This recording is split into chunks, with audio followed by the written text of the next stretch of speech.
Bezrat Hashem Yitbarach, avec l'aide de Dieu, on va étudier notre habitude.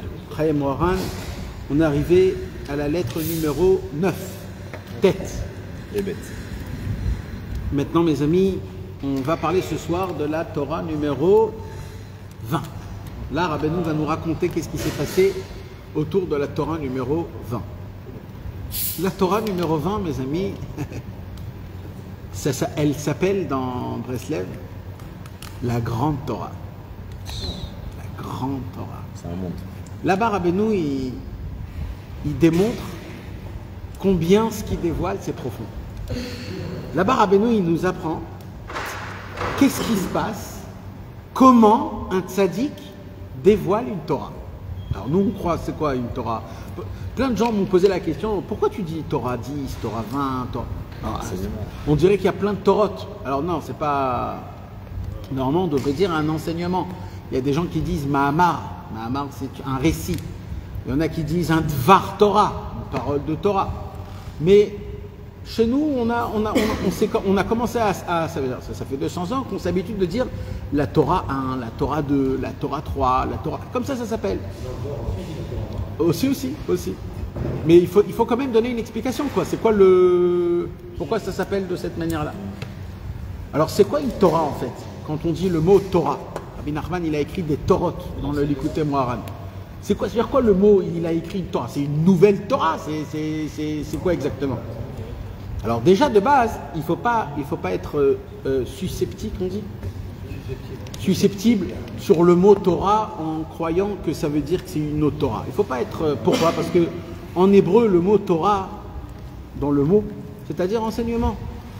Ça veut dire que par exemple les arts martiaux, comment on appelle ça les arts martiaux en hébreu? Torat alechima. Donc il y a aussi le mot Torah. Donc il ne faut pas essayer d'être susceptible en disant ouais, il a écrit des Torot en plus. Non, c'est comme ça qu'on parle en fait en hébreu, on dit Torot. Mais quand même, dans la Torah, il faut savoir pourquoi Rabbeinu, dans le Likutei Moharan, les enseignements que Rabbeinu il dévoile, c'est des enseignements qu'on les appelle Torah. Alors, première chose, il faut savoir que quand Moshe Rabbeinu il nous a donné la Torah, c'est pas juste que Dieu il a donné à Moshe et Moshe il a donné au peuple juif. C'est pas que ça. C'est que Hachem il a dit j'ai besoin de quelqu'un qui a la possibilité de monter là où il faut monter, de grimper là où il faut grimper, et de percevoir ce qu'il faut percevoir, et après savoir l'écrire dans des mots, dans des lettres. Parce qu'on dit que la Torah elle était vivante 2000 ans avant la création du monde. De quelle Torah on parle? Bereshit, bara Elohim et Hashamayim. C'est sûr que c'est pas cette Torah-là. Parce qu'à l'époque, il n'y avait pas Abraham, il n'y avait pas Yitzhak, il n'y avait pas Jacob. Donc c'est quoi en fait la Torah de tout le début? C'est une lumière, c'est quelque chose, c'est quelque chose. Maintenant, c'est quoi la grandeur de Moshe Rabbeinu? C'est qu'il a su prendre cette chose-là, cette lumière, cette force, cette énergie, et il a su la contracter dans des lettres. Tout, la Torah. Dans des lettres jusqu'à que la Torah elle est devenue 613 mitzvot, détaillées, avec des histoires. C'est ça la grandeur d'un tzaddik. La grandeur d'un tzaddik, c'est qu'il arrive à palper, à mâcher la lumière spirituelle et la faire descendre dans des lettres. C'est-à-dire, on dit comme ça en hébreu, de prendre de la lumière et de rendre dans la lumière des lettres. À travers des lettres, tu arrives à expliquer la lumière, c'est-à-dire la Torah, Bereshit, bara Elohim, et Hashamayim, et Haaretz. Donc en vérité, c'est qui nous donne la Torah? C'est le tzaddik, c'est Moshe Rabbeinu. C'est pour ça qu'on dit Torah Moshe. C'est la Torah de Moshe, mais non, c'est pas la Torah de Moshe, c'est la Torah que Hachem nous a donnée. Oui, Hachem nous a donné une Torah, bien sûr. Mais c'est qui a su me la transmettre de manière qu'en tant qu'être humain simple, je puisse la découvrir? C'est Moshe Rabbeinu, il a su la Aleph, Bet, Nachon, ça aussi, on avait parlé de ça.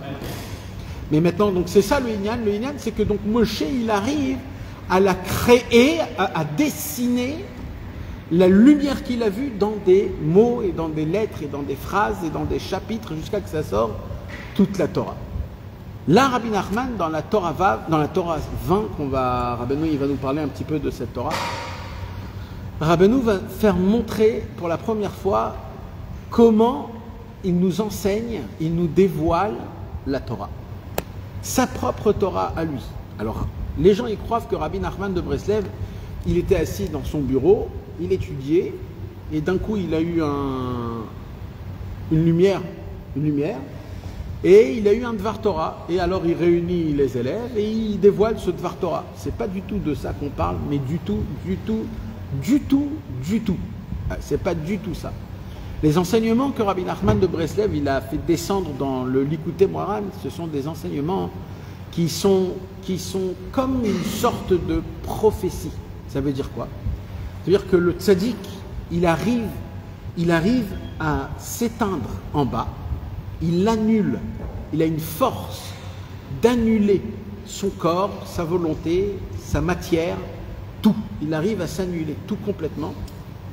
Et par la force du public qui vient l'écouter, plus les neshamot qui vont l'écouter dans le futur, c'est-à-dire par exemple nous tous, eux aussi ils viennent écouter la Torah de Rabbeinu Akadosh, comme ça il dévoile Rabbeinu. Et par l'aide de ses disciples, de maintenant et du futur, par l'aide de eux, leur neshama, il va pouvoir monter dans des endroits très suprêmes dans le ciel, et là-bas, il va découvrir une nouvelle facette de toute la Torah, de tout Hachem, de tout le service divin, et son devoir va être d'essayer de le modeler en lettres et en mots. Alors comment ça se faisait réellement cette histoire-là?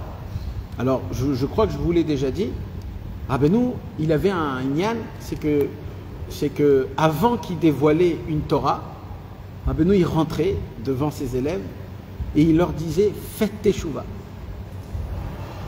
Rabbeinu il partait de là-bas et il rentrait s'enfermer dans sa chambre.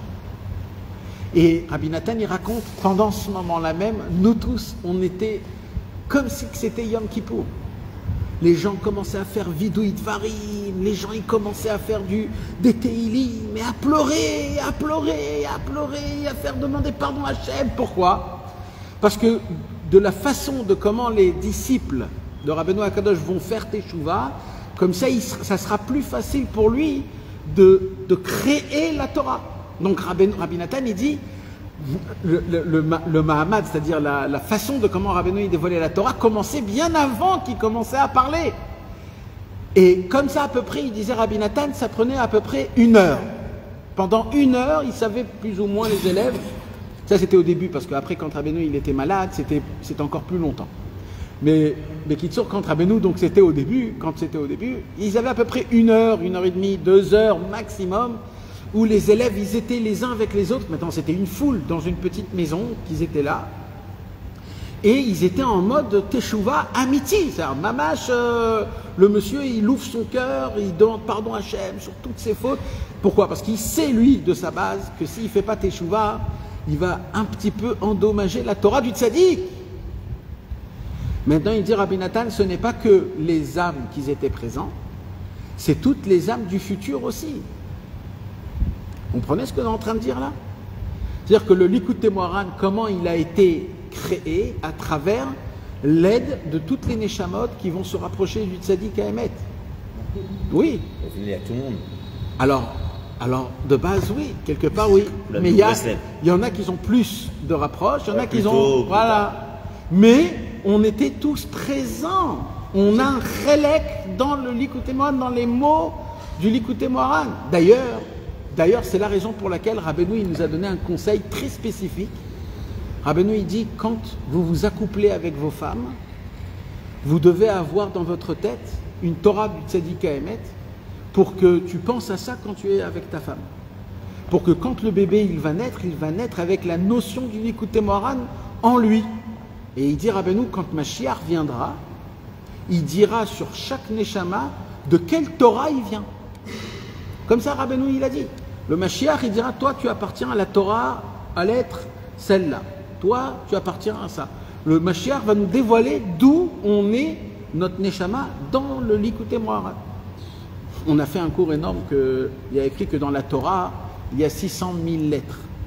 600 000 lettres, en hébreu on dit Shishim Ribo, Otiot la Torah. Alors Yesh, Shishim, Ribo, Otiot la Torah, Rachetevot, Israël. C'est-à-dire que tous les Israël, ils ont une lettre de la Torah. De là vient le petit binac des gens d'acheter des lettres de Sefer Torah. Maintenant, si on compte, on voit qu'il n'y a pas 600 000 lettres. Il y a la moitié. Alors comment c'est possible?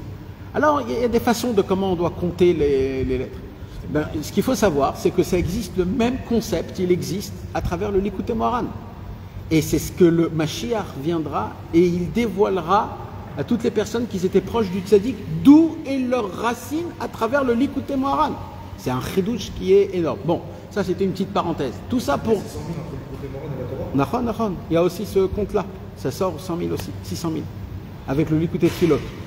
Il y a des décalages dans les impressions, plus de lettres, moins de lettres, non? Oui. Il y a des façons de comment on compte les lettres. À travers le malais, chasser, les... Il y a des espaces comme ça dans les ouais. Alors, dans Likutei Moharan, il y a aussi des espaces. Il y a aussi des espaces, il y a des points, il y a des façons de comment compter. Mais il y a des personnes qui ont fait ce travail-là et ça sort, mamache. Bon, c'est une autre fois. En tout cas, moi, ce que je veux vous dire, c'est que donc le tzaddik Haemet, quand il a dévoilé la Torah, alors c'est pour cela que les enseignements de Rabbi Nachman de Breslev, ce sont des enseignements qu'on appelle Torah. Pourquoi?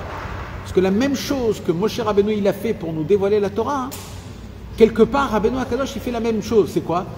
Le Likutei Moharan, c'est pas des chidouché Torah que lui, il avait de lui-même en étudiant. Non.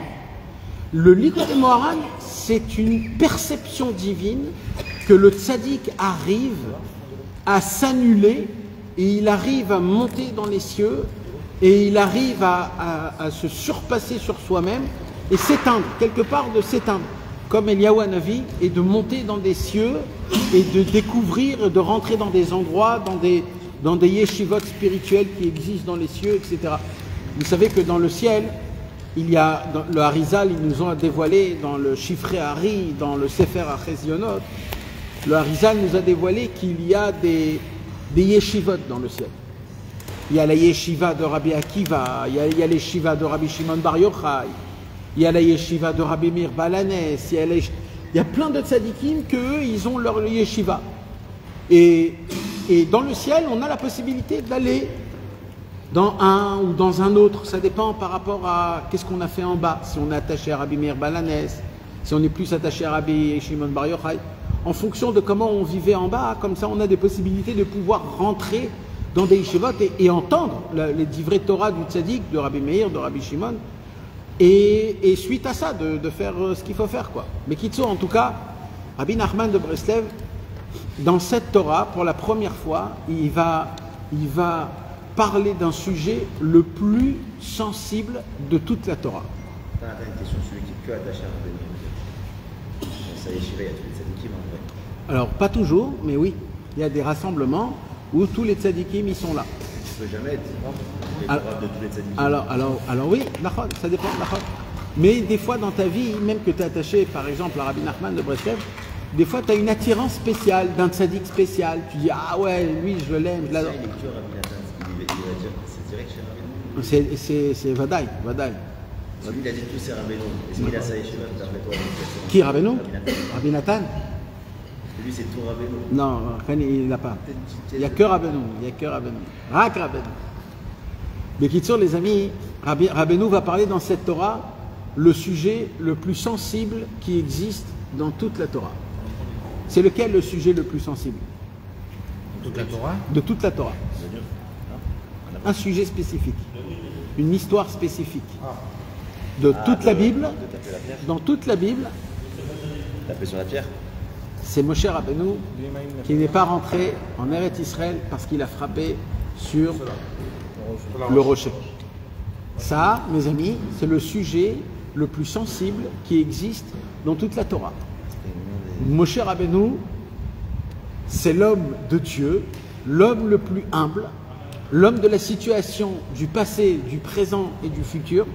Moshe Rabbeinu qui a fait sortir le peuple juif d'Égypte et qui va le faire rentrer en Eretz Israël à la fin de tous les temps. Car Moshe Rabbeinu, c'est lui le Mashiach, Moshe da Mashiach. Le chemin des C'est le commencement entre le début et la fin. Moshe Rabbeinu, c'est tout. Moshe Rabbeinu, c'est tout. Hein? Exactement. Ça veut dire, Moshe Rabbeinu, c'est lui qui nous a... C'est l'homme, comme on appelle, vous savez, des fois pour faire passer l'électrique d'un endroit à un endroit, on a besoin d'un... C'est le fil conducteur. D'un chamaï. Le seul homme au monde qui a fait en sorte que le Dieu peut parler à un être humain, c'est Moshe Rabbeinu. Un transformateur. C'est les transformateurs. Eh bien, Moshe Rabbeinu a été cet être humain-là qui a su faire passer le fil conducteur du divin à l'être humain. C'est impossible, c'est inimaginable. On ne peut pas concevoir cette chose-là. C'est pas possible. On est tout l'inverse de Dieu. On est tout l'inverse de Dieu. On est matière, on mange, on est être humain, on est malade, on a des volontés de nous-mêmes, on sent mauvais, on meurt très vite, on est très limité, on n'est que limité. Dans tout, on est limité. On est tout l'inverse de Dieu.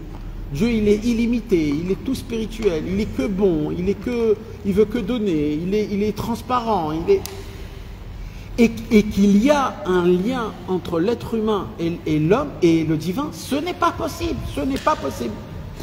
Moshe Rabbeinu a été l'homme de la situation dans toute l'histoire de créer ce lien, ce fil distinct, un pont qui va faire en sorte que, en vérité, il y a une possibilité, il y a un lien, on peut.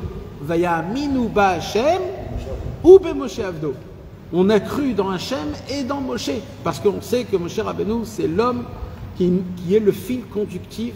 Alors, dans cette histoire, alors, on voit que Moshe Rabbeinu, Akadosh Baruch Hu demande à Moshe Rabbeinu, le peuple était dans le désert. Le peuple va crier en disant à Moshe, Moshe, on a soif, on n'a pas d'eau. Il n'y a pas d'eau. Alors, Moshe, il va chez Hachem, il dit Hachem, le peuple a soif. Akadosh Baruch Hu lui dit, ok, va parler au rocher. Qu'est-ce qu'il va faire Moshe Rabbeinu?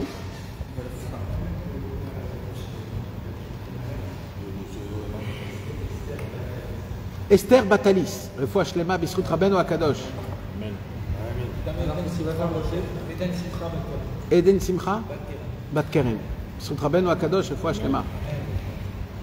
Alors, qu'est-ce qui se passe, mes amis? Moshe Rabbeinu va aller devant le rocher et il va frapper le rocher. Alors, au début, il ne lui parle pas, non? Parce qu'ils lui ont mis la pression, en vrai. Et alors, on va rester dans ce qui est écrit rien que dans la Torah. D'accord? Il va, on ne sait pas pourquoi, il n'y a pas écrit, il n'y a rien. Il va et il frappe.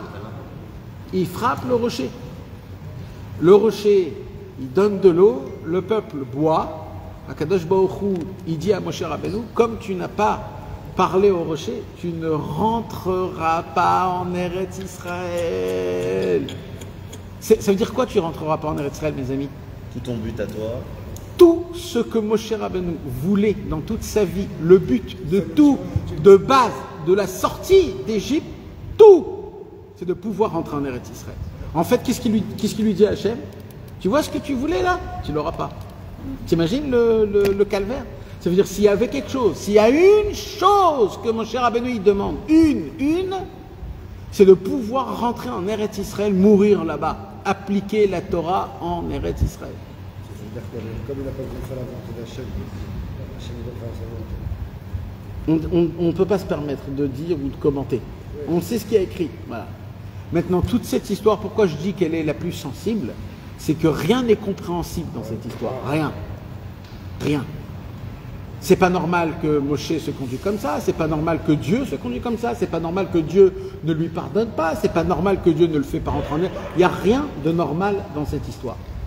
C'est pour cela que je crois que c'est une des choses les plus commentées dans la Torah. Ah ouais, ça? Tout le monde a une explication, a une réponse, a un avis à ce sujet-là. Mais réellement, une vraie explication, personne ne l'a. Personne ne l'a. Maintenant, Rabbi Nachman de Breslev, il va rentrer dans cette histoire. Il va dire, moi, je suis obligé de dire mon mot. Il faut découvrir le... Si Moshe Rabbeinu, c'est la première Neshama qui a atteint la Neshama de l'homme, de Dieu, et que la Neshama de Moshe Rabbeinu, c'était le Nefesh, et que le roi, il est revenu dans Rabbi Shimon, et que la Neshama est revenue chez le Ari Kadosh, et que le Chaya, il est venu chez le Baal Shem Tov. Actuellement, le Nefesh, Ruach, Neshama, Chaya Yechida revient dans la Neshama de Rabbeinu Akadosh. Donc Rabbi Nachman de Breslev, il doit réparer la faute, entre guillemets, si on peut dire, pardon Hachem, de Moshe Rabbeinu. Rabbi Nachman va réparer, je ne veux pas dire la faute, mais il va réparer l'action que Moshe il a fait quand il a frappé à travers cette Torah. Et c'est dans cette Torah, pour la première fois, où Rabbeinu va parler de la grandeur de Eretz Israël. C'est pour la première fois que Rabbeinu Akadosh, il va déclarer une déclaration qu'il ne s'est jamais déclarée. Quoi? Le moment est venu de voyager et d'habiter en Eretz Israël. Auparavant, aucun tzaddik avait dit cela. Aucun. Le Baal Shem Tov, il voulait voyager personnellement. Ah, là, il a déclaré... Là, Rabbeinu Akadosh, il a dit, le moment est venu. Celui qui veut pousser en tant que juif, il doit habiter en Eretz Israël. Il a fait de ça une généralité, un ordre. C'est le chemin, c'est comme ça que ça doit se passer. Ça a commencé, et là on parle de quelle année, mes amis? Si vous vous rappelez bien, on est encore dans la deuxième année. À peine que Rabbi Nathan, il a vu, ça veut dire, c'est tout au début. Ça veut dire, là il dit, c'était Tafkouf Samer E. Tafkouf, je ne sais pas c'est quoi en français, mais c'était Tafkouf Samer E, c'était en 1800... en quelle année les Niftar Rabbeinu? 1811? 1810, non? 1810, ça c'était en 1805. Ça c'était en 1805. Donc c'était 5 ans avant la disparition de Rabbeinu Akadosh. Et ça a créé des aléas quand il a dit ça? Alors d'abord il faut que vous compreniez ce qui se passait à l'époque. Il faut que vous compreniez quelque chose. Et là on va toucher un sujet important. Au moment où Akadosh Baruch Hu, mes amis, je vous préviens d'avance, ce cours, il y a des informations toutes les 5 minutes. Je ne vais pas en répéter, donc c'est dommage, ça veut dire. Et en plus, les informations que je vais vous donner, c'est des choses très intéressantes qui nous touchent du jour en jour. Alors, il faut savoir une chose, mes amis, il s'est passé quelque chose au moment de la deuxième destruction du temple. Il s'est passé quelque chose. Il s'est passé quoi? Il y a eu 3 serments que Dieu a fait sur le peuple juif. À ce moment-là? Ouais. 3 serments. C'est quoi ces 3 serments-là? Premier serment, je vous Mégaresh, je vous sépare, je vous renvoie de la terre d'Israël et vous ne devez plus revenir sur la terre d'Israël. C'est un serment. Deuxième serment que Hachem il oblige de faire au peuple juif, jamais vous n'aurez un État, une royauté. Ça veut dire, quand vous allez être, maintenant, dès maintenant, ça veut dire, vous ne deviendrez plus une royauté. À l'époque, il y avait la royauté de Yehuda, la royauté de Israël. Et bien là, Akadosh Baruch Hu, il dit, la royauté de David, elle n'existe plus. Il n'y a plus. Ça n'existe plus un roi, un nouveau roi en Israël. C'est important ce que je vous dis là. C'est un vrai changement. Hein? Pour l'instant, on est à la destruction du deuxième temple. Akadosh Baruch Hu, il fait un serment avec le peuple juif à travers les prophètes en leur disant ça et en rajoutant un troisième serment, surtout ne rentrez en guerre contre aucun pays. Parce que je ne serai plus avec vous. Alors, faites gaffe, d'accord? De là, mes amis, c'est créé plus tard ce qu'on appelle, vous savez, il y a des gens orthodoxes qui sont contre l'État d'Israël, contre D'où les Toré Karta. D'où ça vient leur idée de base? Ça vient de ça. Hein? Non. Ils n'habitent pas en Eretz Israël. Et eux, ça vient de chez eux, ça. Ce Inyan-là, ça vient de là-bas, en fait. C'est-à-dire, leur racine, elle existe. C'est pas quelque chose qu'ils ont inventé. D'accord? Maintenant, il s'est passé quelque chose en 1948. C'est en 48, il s'est passé quelque chose. C'est qu'il y a eu une sorte, je ne veux pas dire le mot parce que le mot il n'est pas bon, l'indépendance c'est pas juif, mais il y a eu, on a vu la main d'Hachem qu'Akadosh Baruch Hu lui-même, c'est pas quelque chose de normal parce que ça ne pouvait pas être normal, c'est au-dessus de la normalité. Akadosh Baruch Hu il a fait en sorte, hein, il a fait en sorte comme si qu'on a reçu de nouveau notre terre. Après combien de temps? Après 1900 ans. 1900 ans. C'est-à-dire 2000 ans. Alors, il y a une question qu'on se pose. Comment c'est possible que pendant des 800 ans, il n'y avait pas de juifs qui habitaient en Eretz Israël? Ils ont raison, les Arabes. Les Arabes, ils disent, ben, vous êtes venus dans nos terres à nous et vous nous avez pris nos terres. Mais ce qu'eux, ils ne savent pas, c'est que nous, on était là avant eux. 1000 ans avant eux. Alors peut-être que 1000 ans, le rosé, il est terminé. Comment on dit le rosé? Le contrat, il est peut-être terminé. Alors pourquoi il n'est pas terminé le contrat, les amis? Vous voulez savoir pourquoi? C'est très important que vous compreniez cela.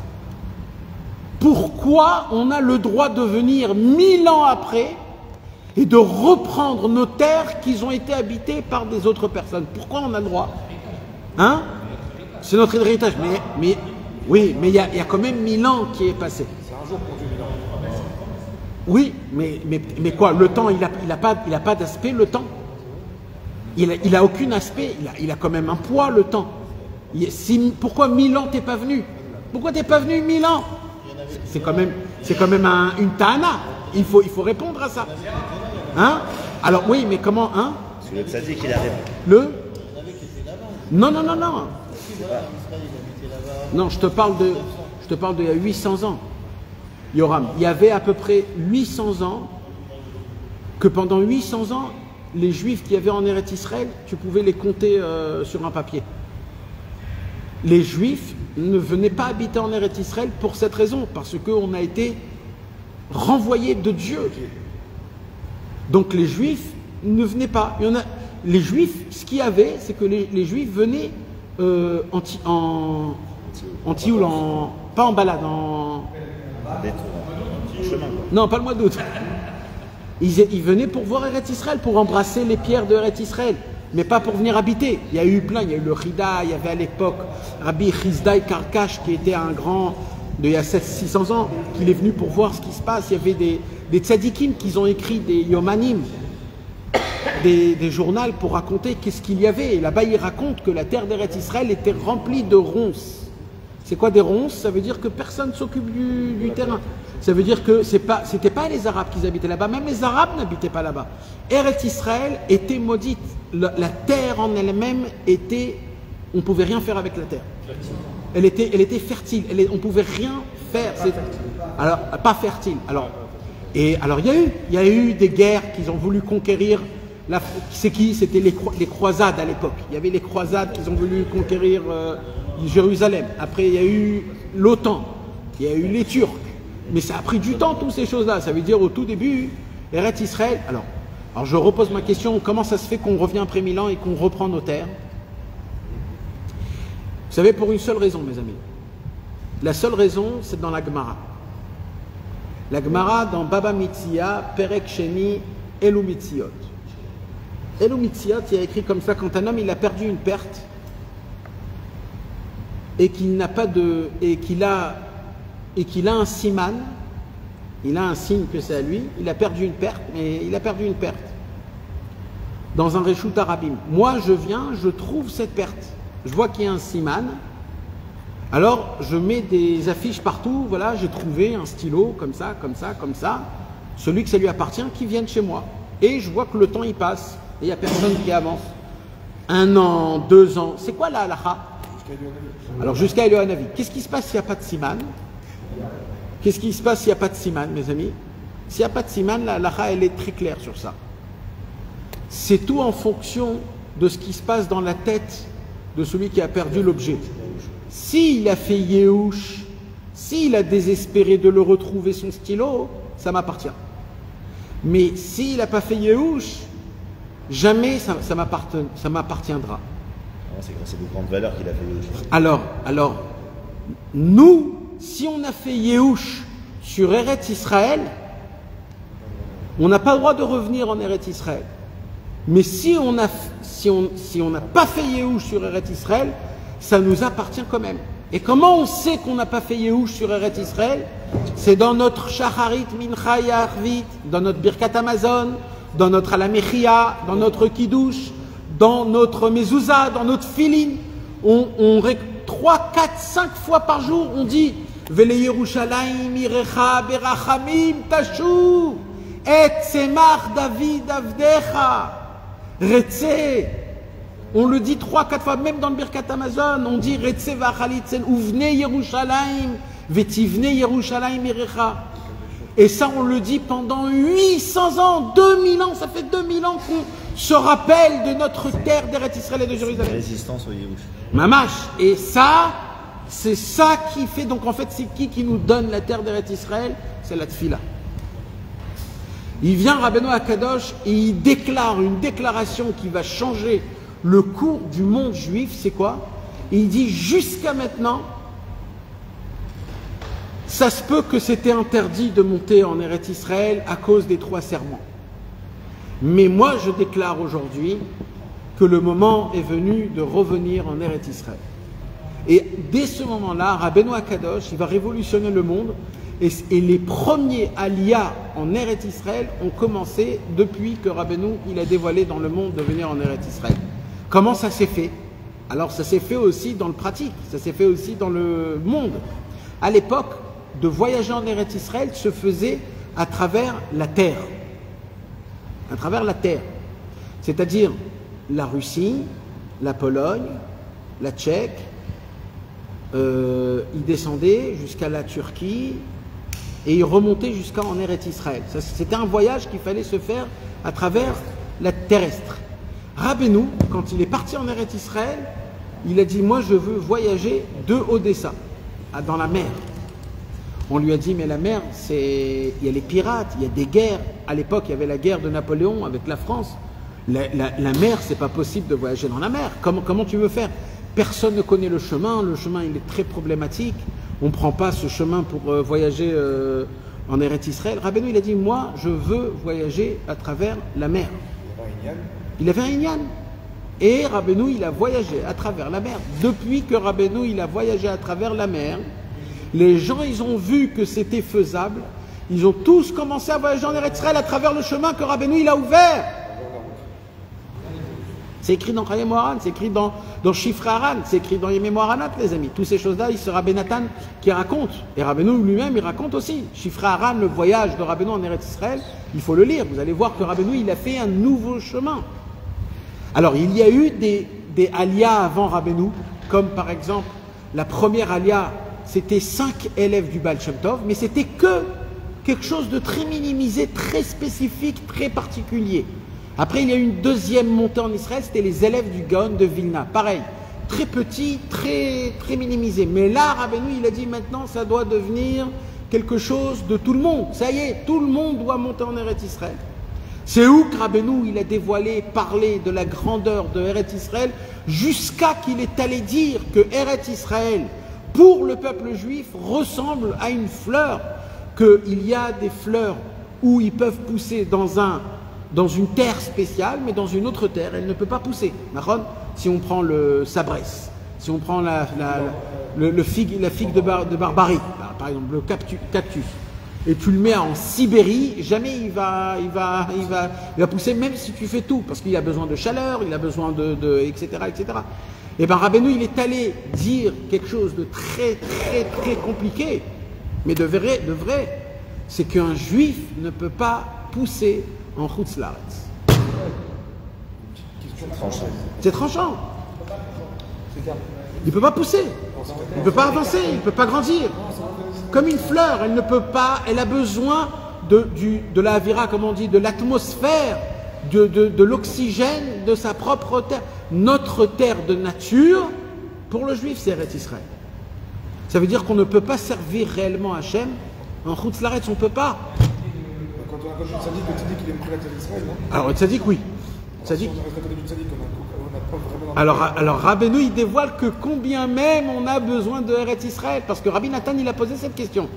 Rabbi Nathan, au début, il n'a pas compris les paroles de Rabbeinu. Il a dit, Rabbeinu, de quel Eretz Israël vous parlez? Rabbeinu, il a dit, je ne comprends pas cette question. Je parle de Eretz Israël avec les arbres, avec les pierres, avec les bâtiments. Eretz Israël, dans le pays, voilà, Eretz Israël. Pas shoot, je ne parle pas d'un Eretz Israël spirituel. Eretz Israël. C'est pour cela que tous les élèves de Rabbeinu, ils ont voyagé en Eretz Israël. Tous les élèves de Rabbi Nathan, ils sont partis habiter en Eretz Israël. Et ça a commencé le premier voyage en masse à travers les Chassidei Breslev et à travers les...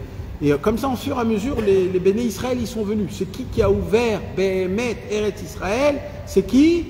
C'est Rabbeinu Akadosh dans la Torah numéro 20. Mais Rabbeinu, il va aller plus loin. Rabbeinu, il va dire comme ça. Vous voulez savoir pourquoi c'était interdit pour Moshe Rabbeinu de rentrer en Eretz Israël? C'est parce que le tzaddik ne pouvait pas rentrer en Eretz Israël, parce que cette faute était encore présente dans le monde. Cette action que Moshe Rabbeinu il a fait. Et tant que Moshe Rabbeinu ne peut pas rentrer en Eretz Israël, le peuple juif ne peut plus revenir en Eretz Israël. Alors il faut réparer la faute de Moshe Rabbeinu pour que le peuple juif puisse rentrer en Eretz Israël de nouveau. Chaque fois qu'il est revenu, il a réparé. Alors Rabbeinu il dit, dans la Torah 20, je vais réparer l'action que Moshe il a fait. Dans la Torah 20, on parle d'un sujet qui est de grandeur, de niveau, de compréhension, de mots très très très très compliqués, très très très profonds, très très très kabbalistes. Rabbi Nachman de Breslev va expliquer un commencement de la Hydra Rabbah. Vous savez ce que c'est la Hydra Rabbah? Quand Rabbi Shimon Bar Yochai, il s'est caché avec Rabbi Shimon Bar Yochai, alors avec son fils, Rabbi Elazar, ils se sont cachés dans une grotte spécifique, je ne parle pas de la grotte de base, dans une autre grotte. Et là-bas, il était assis avec ses disciples, 10 disciples qu'il avait, Rabbi Shimon Bar Yochai, et il a dévoilé la Hydra Rabbah. C'est le concentré de tous les secrets de la Kabbalah. Mamash, maintenant c'est un livre que même quand tu l'étudies, tu ne comprends rien. Ben, Rabbeinu, il va expliquer 2-3 petites lignes de ce petit Hydra Rabbah, et il va à travers ça découvrir des secrets qui sont phénoménales au sujet de Eretz Israël, au sujet de Moshe Rabbeinu, d'expliquer ça a été quoi réellement la mauvaise action qu'il a fait Moshe Rabbeinu, Kaviachol, comment peut-on les réparer et que faire pour que ça continue cette bonne chose, pour faire en sorte que Moshe Rabbeinu n'a pas frappé mais qu'il parle, parce que ça continue. Il faut maintenant, en fait la réparation c'est que Moshe Rabbeinu parle au rocher et qu'il fasse sortir de l'eau. L'eau c'est la Torah. Alors Rabbeinu, il a fait cette chose-là de manière que lui, il a parlé. Il va expliquer dans cette Torah tout ce concept-là. Bien sûr, mes amis, ce que je vous dis, c'est une goutte parmi l'océan en entier, parce que personne au monde peut décrire, même expliquer, même de manière la plus simple, de qu'est-ce qu'il y a écrit et par où ça commence et par où ça se termine, tout le contenu de la Torah numéro 20. Mais combien même, mes amis, on ne peut pas sans rien faire. Alors, on va essayer un petit peu quand même d'en parler vraiment sur un tout petit pied, vite fait, de qu'est-ce que Rabbeinu il nous enseigne dans cette Torah. Donc on fait les 3 pas en Israël, c'est là qu'il a fait le petit coup. Rabbeinu il a dit, dès que j'ai fait mes... Ouais, Rabbeinu il a dit, moi j'ai atteint la Gdusha de Eretz Israël en marchant 4 pas. Dès que j'ai marché les 4 pas, tout de suite il a demandé à son shamash, on retourne. Il dit qu'il avait réparé les fautes des 3 Esourim qui sont tombés. Les Varaglim. Nahon, alors de ça aussi on parle. Nahon, on parle de ça aussi dans cette Torah. Rabbi Nachman, il va dévoiler des secrets qui sont énormes. Alors d'abord, je vais essayer, on va commencer à lire juste le début de la Sikha. Tisha Tikunin Yakirin. Comment elle s'appelle cette Torah? Les 9 réparations de valeur. C'est lié avec les 9 palais, non? Non. Siman Chaf, la Torah numéro 20. Zot a Torah neemra berosh Hashanah taksa. Cette Torah, elle a été dévoilée à Rosh Hashanah. C'était en 1805, si je ne me trompe pas. Shechal Biyom Chamishi Veshishi, qui tombait comme jeudi, vendredi, comme nous cette année, Bezrat Hashem. Donc c'est quand que Rabbeinu il dévoilait la Torah, mes amis, vous vous rappelez? Le soir. Entre les 2 jours, c'est-à-dire entre le jeudi et le vendredi. C'est-à-dire l'El Shishi, quoi, si on veut dire ça. Ah oui, Le Lel Shishi, jeudi soir. Donc entre les 2 jours de Rosh Hashanah, Rabbi Nachman a commencé à dévoiler la veille du deuxième soir. la veille du 2e soir. Il commençait. Alors Rabbeinu il rentrait tout de suite après le Tashlich. Les gens allaient chez Rabbeinu. C'est quand il terminait la prière, à peu près à 3 heures d'après-midi. À 3 heures d'après-midi, vite, ils allaient faire le Kiddush. Ils mangeaient vite la Seouda. Tout de suite après, ils allaient faire Mincha. Tout de suite après Mincha, ils allaient faire le Tashlich. Et dès que ça commençait un tout petit peu, ils avaient à peu près une demi-heure avant la Shkia, ils allaient chez Rabbeinu. Là, Rabbeinu leur disait, faites Teshuvah. Et quelques heures plus tard, dans la soirée, déjà un peu tard, vers 9-10 heures, Rabbeinu sortait de sa chambre, commençait à dévoiler la Torah. La Torah, elle tenait à peu près 2, 3, 4 heures.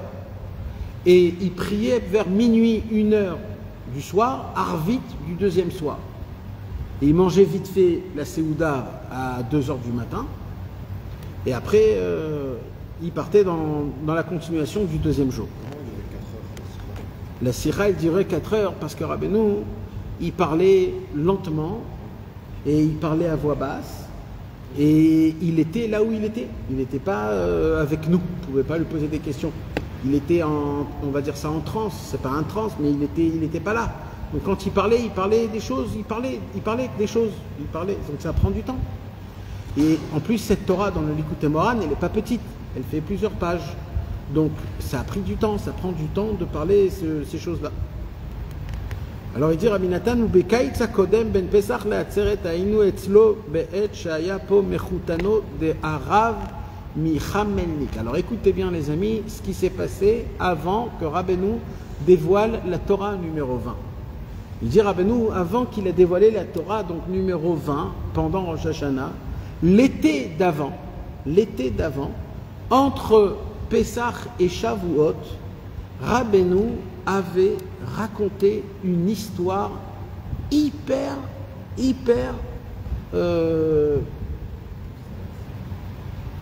incompréhensible. Une histoire très bizarre. Vraiment très bizarre. Et écoutez bien les mots que Rabbeinu il a dit sur cette histoire, les amis. Ve'as siper lanu amar'e anora'a amatrelet. Et alors, à ce moment, il nous a raconté une vision qu'il a vue, Rabbeinu, qui commence Echad haya shochev al haaretz, un homme qui s'allongeait sur terre. Ve'amar, et il a dit, chez Zot Torah Tisha Tikunim, la Torah que j'ai dévoilée, la Torah numéro 20, la Torah Tisha Tikunim, ou Pirouche à la marée. En fait, c'est une explication sur la vision qu'il a fait. Donc là, on voit Mamash réellement. Rabbeinu, il était entre Pessah et Shavuot, il était là où il était, et Rabbeinu a vu une vision. Il a vu une vision dans ses yeux. Il a vu quelque chose. Tout un film, une longue vision, pas juste une longue vision. Et ça lui a pris à Rabbeinu pendant plusieurs mois pour essayer de comprendre qu'est-ce qu'il a vu. Et Rosh Hashanah, Rabbeinu a dévoilé la Torah numéro 20, qui est en fait l'explication de cette vision qu'il a vue en fait. Ve'amar, écoutez bien ce qu'il a dit Rabbeinu sur cette vision que Rabbeinu il a vue. Vous savez que cette vision, elle est écrite. Elle est écrite dans le Chayei Moharan. On va l'étudier Bezrat Hashem. On va arriver dans le Chayei Moharan, là où il y a les histoires merveilleuses, et là-bas elle est mentionnée. On va la lire, je ne sais pas ce qu'on va dire pendant ce cours-là, parce que c'est hyper complexe, on ne sait pas ce qu'il y a écrit là-bas, mais on va quand même le lire. Mais Rabbeinu, il a dit, ne dénigrez pas cette histoire. Vous voulez savoir pourquoi? Il a dit comme ça, Ve'amar, Shebekol atorot sheomer, Rabbeinu il a dit, toutes les torotes que j'ai dévoilées dans le Likutei Moharan, yesh behem remazim me'amarei azot. Il y a une explication sur cette vision-là. C'est-à-dire que cette vision-là, elle est dans toutes les torotes du Likutei Moharan. C'est une vision qu'il a vue qui va influencer toute sa vie à Rabbeinu, tous les dévoilements qu'il va dévoiler. Tout ce qu'il va dévoiler, c'est encore un pas pour comprendre cette vision-là qu'il a vue, qu'on va l'étudier plus tard. Torah azot, mais la Torah numéro 20, Ikula pirouche à la marée. Par contre, la Torah 20 en entière, c'est une explication sur cette vision qu'il a vue là-bas, Rabbeinu. Uktsat misé me voir bimkomo yensham, et un petit peu s'expliquer là-bas, Rabbeinu, dans le Chayei Moharan qu'on va lire, numéro 190, 91, 93, c'est à peu près là-bas où c'est écrit cette vision-là. Hein? C'est comme ça, elle s'appelle un homme allongé par terre. Comme ça, elle commence l'histoire. Cette vision-là. Hein? C'est un homme qui est allongé par terre, en rond, il y en a un au milieu, il y en a autour qui ne sont pas ordonnés. D'un coup, il y a des oiseaux qui viennent et ils pondent quelque chose, les gens ils vont prendre, c'est tout un truc incompréhensible. Hein? C'est? Non mais ça veut dire c'est... Rabbi Nathan il dit, vous savez pourquoi j'écris cette histoire, même que vous ne la comprenez pas? Parce que c'est très important, même de penser ce que Rabbeinu il a parlé. C'est-à-dire au moins tu arrives. Et en plus, Rabbeinu il dit, toutes mes torotes, il parle de cette histoire. Toutes mes torotes parlent de cette histoire. Et plus la Torah 20, c'est une... Ça n'a rien à voir, il n'y a pas une histoire où il monte, c'est un rêve. Il monte dans une pièce et il voit que des rangées de livres. oui, ça aussi. Ça c'est un... Il voit un vieux monsieur tout au fond. Ouais, ça c'est un rêve, je crois. Et il se voit en fait, c'est lui-même et tout ça, c'est des pérouchim sur ça. Ça aussi, c'est le Chayei Moharan aussi. C'est aussi... C'est des pérouchim sur cette Torah. Ouais. Sur cette histoire. Nahon. Hazak. Rabbeinu, quand il a raconté cette histoire de un qui se tient par terre, dans cette histoire, à la fin, c'est ça qu'il raconte.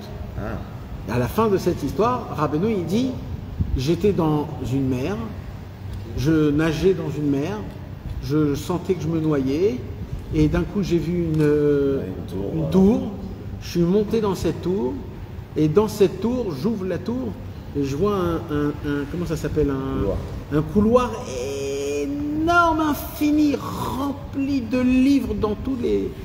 Et je vois tout au fond un vieux qui s'assoit et qui regarde. Et il dit, Rabbeinu, j'ai ouvert tous les livres, et là où j'ai ouvert, c'était une explication sur la vision que j'ai vue. Et c'est un Pélé qu'il était vieux. Ouais. Alors que Rabbeinu il est parti jeune. Ouais. C'est un truc de fou. Ce qu'on est en train d'étudier là, les amis, c'est quelque chose de très très élevé, de très spécial. Top. Alors, hein? Alors, je suis toujours dans le 9. Toujours dans le 9. On ne va pas ce soir étudier la vision. C'est parce que pour ça, il faut... On va arriver à ça. On va arriver, ça fait partie du Chayei Moharan, donc on ne va pas l'étudier la vision. Mais ce qu'on va étudier, c'est un petit peu, on va parler de la Torah numéro 20. C'est quoi la Torah numéro 20? Alors, encore une fois, mes amis, on ne peut pas bien sûr tout expliquer, mais il y a une chose qui se passe. Alors, c'est déjà de commencer à parler de Moshe Rabbeinu. Qu'est-ce qui s'est passé avec Moshe Rabbeinu? Alors, avant cela, je demande pardon à Hachem et à Moshe Rabbeinu et à tous les tzadikim si je ne m'exprime pas de manière assez honorable et respectable. Alors mais Hachem Atov Yechaper, car on est des vers de terre et nous on fait, j'espère que ça fait rien dans le ciel. Bezrat Hachem. Rabbeinu Akadosh, il nous apprend, il nous dévoile que Moshe Rabbeinu, c'est quoi en vérité? Moshe Rabbeinu, quand il a frappé sur le rocher pour donner la Torah, en fait, on parle d'une autre chose. On parle d'une autre chose. D'abord, il faut parler du bâton de Moshe. Le bâton de Moshe, mes amis, c'est pas juste un bâton. Moshe Rabbeinu, il a dit en tenant le bâton, Maté Elohim Beyadi. Ça veut dire quoi? Le bâton de Dieu dans mes mains. Il revient à la création. Ce bâton, mes amis, il fait partie des choses qui ont été créées avant la création du monde. Avant, Akadosh Baruch Hu a créé 5 choses avant la création du monde. Et l'arc-en-ciel. Pas l'arc-en-ciel. Il a créé l'âne de Bilam. Il a créé l'endroit là où Korach il a été englouti. Il a créé le bâton de Moshe. Il a créé le bélier de Avraham Avinu.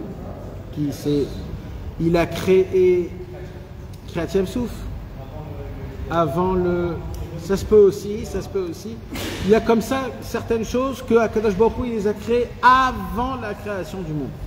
Donc le bâton de Moshe Rabbeinu, mes amis, ce n'est pas juste un bâton pour marcher. On voit que Moshe Rabbeinu, il a fait les 10 plaies avec son bâton. Ça veut dire que le bâton, il était là pour quelque chose. Quand Akadosh Baruch Hu, il lui a parlé à travers le bâton. Il lui a dit jette le bâton il va devenir en serpent. Le serpent, il a avalé les autres bâtons, ils sont revenus. Donc le bâton, il a trouvé. C'est tout un midrash que le midrash nous parle de comment il a eu ce bâton. Donc on voit, mes amis, que le bâton de Moshe Rabbeinu, c'était un bâton qui était spirituel. Ça veut dire il était physique. Non. Ouais, dans le Midrash, on nous raconte que c'est toute une histoire comment il a reçu le bâton. Rabbi Nachman de Breslev, il dit, mis à part que le bâton il était physique, le bâton sa force du bâton était spirituelle. C'est quoi la spiritualité de ce bâton, mes amis? C'est quoi un bâton? Ça c'est pour un vieux, pour un homme d'une importance. Il y a une Torah comme ça où on dit que c'est le bâton. Une canne. Un bâton, une canne. Il y a une Torah comme ça avec le bateau et le bâton. La Torah 5. Non. Ça peut être un sceptre, Le Torah 1. Ah oui, que c'est la Torah. Une royauté, une royauté. Ah, le maté, alors c'est pas une royauté. C'est Pour mater. Celui qui est roi, il a, mais c'est pas une royauté. C'est pas une couronne. Une couronne, c'est une royauté. Le bâton, c'est pas une royauté. Le bâton, c'est quoi le bâton? Essayez d'être un... Vous êtes proche, c'est quoi le bâton de base? C'est un honneur un peu là. Ça se rapproche un peu. C'est une gloire un peu. Pour diriger. Comment on dirige? Le bâton du berger. À travers le bâton. Le berger, il a son bâton. Il y a le... Comment il s'appelle celui qui fait comme ça? Le chef d'orchestre, il a un bâton. Pourquoi il a un bâton? Il a besoin du bâton. Harry Potter. C'est comme ça. Harry Potter aussi. Maintenant, et on voit que le sceptre, c'est quoi le sceptre? C'est juste pour le tenir? Non, il fait comme ça. Comme le juge, il a son marteau. Même Paro, il avait, non? Normalement, les maîtres dans le monde, ils avaient leur bâton. Si tu vois la reine d'Angleterre, ils ont un bâton, que ce bâton-là, il le fait montrer au règnement. Maintenant, ce bâton-là, en Angleterre, il est rempli de clipotes. Énorme. C'est toute la royauté de l'Angleterre. La méchanceté, tout se tient dans le... Il ne faut pas croire que c'est juste un petit bijou qui vaut 100 millions de dollars, parce qu'ils ont des... L'Angleterre, ils sont vraiment... Alors ça c'est des clipotes énormes, c'est des forces du mal qui sont énormes. Et c'est très bien qu'ils le cachent et qu'on ne le voit pas et qu'ils ne sortent pas avec, parce qu'ils ont un vrai pouvoir. Ils peuvent vraiment faire des choses avec ces choses-là. C'est des choses qui sont vraiment... Alors, c'était quoi le bâton de Moshe? Le bâton de Moshe, c'était en fait la dirigeance, la puissance que Moshe Rabbeinu avait, en plus de ce que les autres personnes ils avaient, qu'à travers le bâton, ils pouvaient faire des choses que les autres ne peuvent pas faire. Comment pourrait-on expliquer c'est quoi ce bâton-là? Parce qu'il faut expliquer, il faut savoir, c'est pas juste un bâton. C'est quoi ce bâton-là? C'est quoi en fait la question que je pose? Quelle est en fait notre puissance, qu'on peut dire que c'est ça ma puissance, ma dirigeance? Voilà. Ce sont les bonnes actions et les mitzvot qu'un homme y fait. C'est ça sa vraie puissance. C'est ça sa vraie richesse. C'est ça sa vraie possibilité de pouvoir diriger ou même se battre ou faire des échanges ou de dire je ne suis pas d'accord. Comment un homme il peut venir se présenter devant un peuple. Parce qu'il a derrière lui des actions qu'il a fait, que personne d'autre a fait. Et on dit, il a combattu des guerres, il a conquis des pays. Juste il parle, on l'écoute.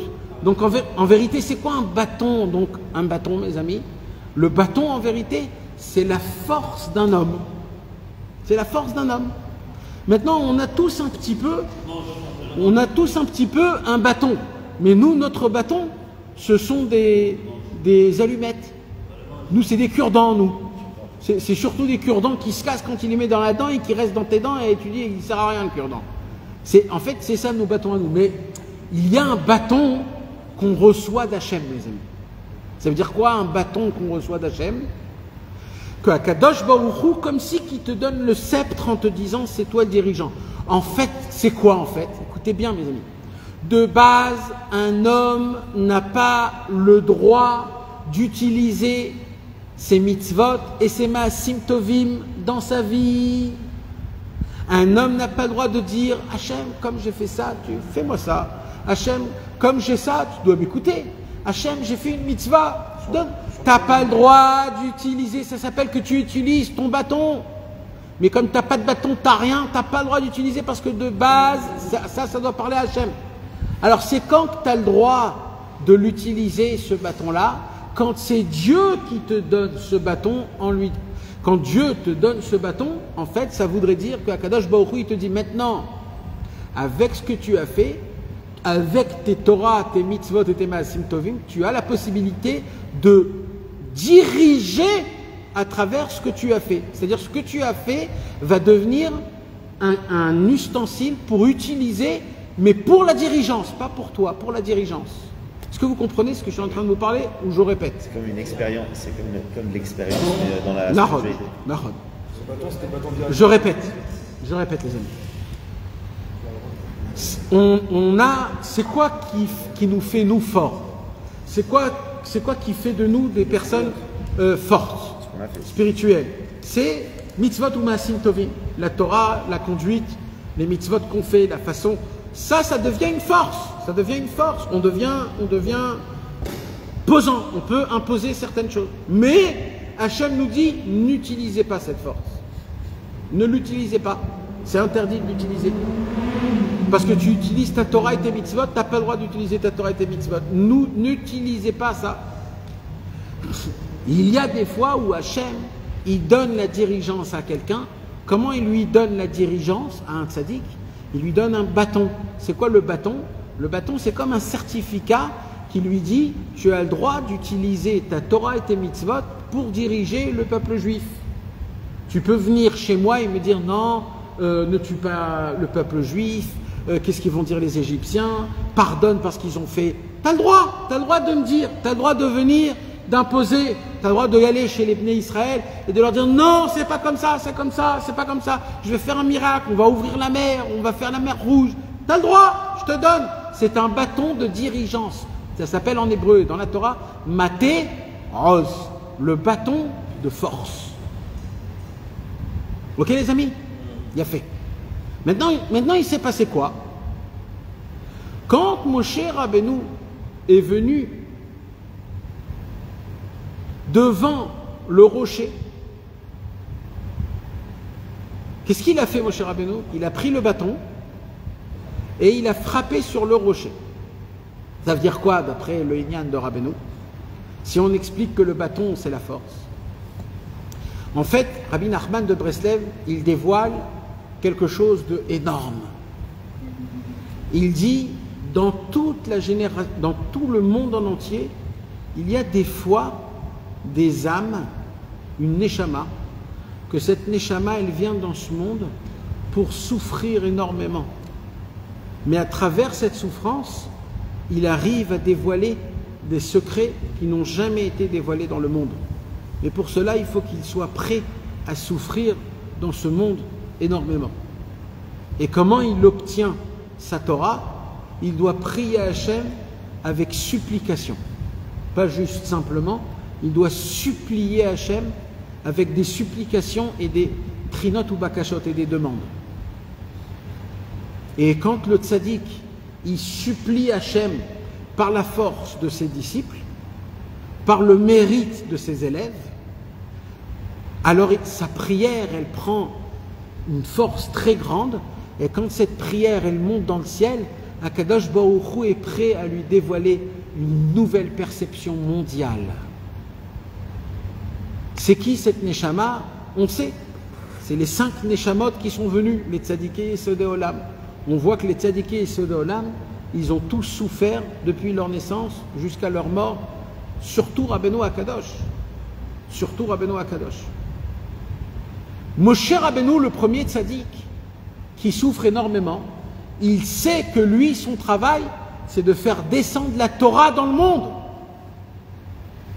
Alors, qu'est-ce qu'il va faire, Moshe Rabbeinu? Il va commencer à prier Hachem. Il va supplier à Kadosh Baruch Hu, comme c'est écrit. Mais là, Moshe Rabbeinu, il s'est trompé, Chas v'Shalom, Kaviachol. Il a demandé à Kadosh Baruch Hu à travers ses bonnes actions, à travers ses srouyot, à travers sa Torah et ses mitzvot. Moshe Rabbeinu, il s'est présenté devant Hachem en tant que Moshe Rabbeinu, en tant que Isha Elohim, en tant que le donneur de Torah dans le monde, l'homme qui a fait sortir le peuple juif d'Égypte. La puissance que c'est Moshe Rabbeinu, quand il est venu prier Hachem pour recevoir la Torah, pour dévoiler la Torah dans le monde, il a prié de manière qu'il a fait rentrer dans sa prière tous ses srouillottes, tous ses mérites. Et il dit Rabbeinu, et ça c'est très grave, c'est ça qu'il a fait. En fait, qu'est-ce que ça veut dire? Qu'il a frappé le rocher. En fait, ça veut dire que quand il a prié Hachem, il a prié Hachem avec son bâton, c'est-à-dire qu'il a fait rentrer le bâton dans sa prière. Il a comme un petit peu ordonné, obligé, il a fait rentrer ses srouillottes dans la prière. Et là, Rabbeinu dévoile un secret énorme. Le premier conseil de cette Torah, la Torah, il faut savoir une chose, Béné Israël, c'est quoi? À chaque fois que vous vous adressez à Hachem, on doit s'adresser à Hachem comme un pauvre et comme un clochard. Tout le temps, tout le temps, tout le temps. Dans tous les domaines, tout le temps. Les plus grands des plus grands tzadikim et les plus bas des tzadikim. On doit se présenter devant Hachem comme l'homme qui n'a aucun mérite, qui ne le revient rien du tout. L'homme a guialo kloum, kloum, kloum, kloum. Quand un homme demande à Hachem, quand un homme parle à Hachem, il ne faut surtout pas qu'il se mette dans sa tête tout ce qu'il a fait de bien. Ah Dieu, je suis en bon terme avec lui, je me conduis bien, ça fait une petite semaine, je peux faire une belle prière, je peux lui demander des choses. Non, il dit Rabbeinu, quand on parle à Hachem, quand on se tient devant Dieu, on doit tout jeter, on doit tout oublier, on doit se présenter devant un Kadosh Baruch Hu comme l'homme le plus clochard et le plus pauvre possible, en disant Hachem, t'as une pièce à me donner? Quand un clochard, il vient et il vous demande, est-ce que tu as une pièce à me donner? Tu vas lui donner parce qu'il mérite, parce qu'il a fait quelque chose de bien, tu lui donnes, c'est un clochard. C'est comme ça qu'on doit obtenir d'Hachem. On ne doit pas rapporter nos srouillottes, on ne doit pas, même dans notre pensée, parce que ça, une des choses, si vous réfléchissez bien, une des choses qui fait qu'on n'arrive pas à prier, c'est quand tu te regardes toi avec toi-même. Dis-moi, je crois que cette semaine, j'ai fait un peu de problème. J'ai pas appliqué Torah au mitzvot comme il faut. Je suis pas allé à la synagogue cette semaine. J'ai un peu honte de demander des demandes à Hachem. Donc tu te permets pas. Pourquoi? Parce que là, tu fais rentrer ton maté. Tu fais rentrer tes srouillottes. Tu te regardes vis-à-vis de ce que tu as fait, ce que tu n'as pas fait. Et il dit, ah ben nous, c'est très grave. C'est pas comme ça. C'est pour ça qu'on est déçu quand on n'est pas exaucé. Exactement, parce qu'il y a... Exactement, on mérite quelque chose. On fait des comptes, et ça c'est très très grave. C'est grâce à ça qu'il est tombé. Qu'après il est rentré dans une vraie anava de folie. Jusqu'à qu'il a accepté au final de ne pas rentrer, il aurait pu prier et continuer. Ah, Vadaï, Moshe Rabbeinu, il a fait teshuva sur ça. Parce que là, il est revenu sur le jeu de la gloire et d'un coup. Et même plus que ça, Moshe Rabbeinu, il ne pouvait pas savoir aussi. Il ne pouvait pas savoir, ça devait se passer. Ah oui. Ça devait se passer, donc en On fait. a enlevé le date en vrai. Pourquoi Michel Rabbeinu, il a fait ça, je ne sais pas. Ben, pourquoi pas? C'est tout le secret du. C'est ce que je suis en train de dire. Pourquoi pas de base, un homme, quand il vient devant le roi, de base, c'est normal qu'il doit présenter ses scouillottes. Si c'est Hachem lui-même qui lui a donné le matéose. Donc il s'est dit, tu m'as donné le matéose, je vais l'utiliser avec toi. Sinon, je vais dire à quoi il sert ce matos. Tu comprends le Ignan? Mais il faut savoir une chose, mes amis. Ne croyez pas une seule seconde qu'on va comprendre de quoi ça parle. Parce que là, on parle de Moshe Rabbeinu. C'est-à-dire, on ne comprend rien. On ne comprend rien de ce qu'on dit. C'est juste des notions. On parle des notions. Chazvé Shalom. Moshe Rabbeinu, il n'a pas fauté. Selon cette notion, pourquoi Hachem il a reproché ça Alors attends. Pourquoi il lui a reproché ça? Parce que tu utilises tes Torah et tes mitzvot avec moi.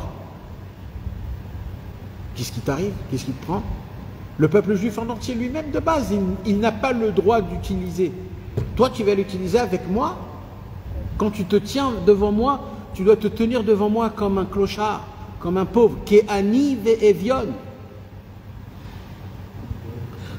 Et qu'est-ce qui s'est passé? Le rocher a donné de l'eau et les béné Israël, ils ont vu. Et ils ont bu. Il dit Rabbi Nachman, vous voulez savoir qu'est-ce qui s'est passé?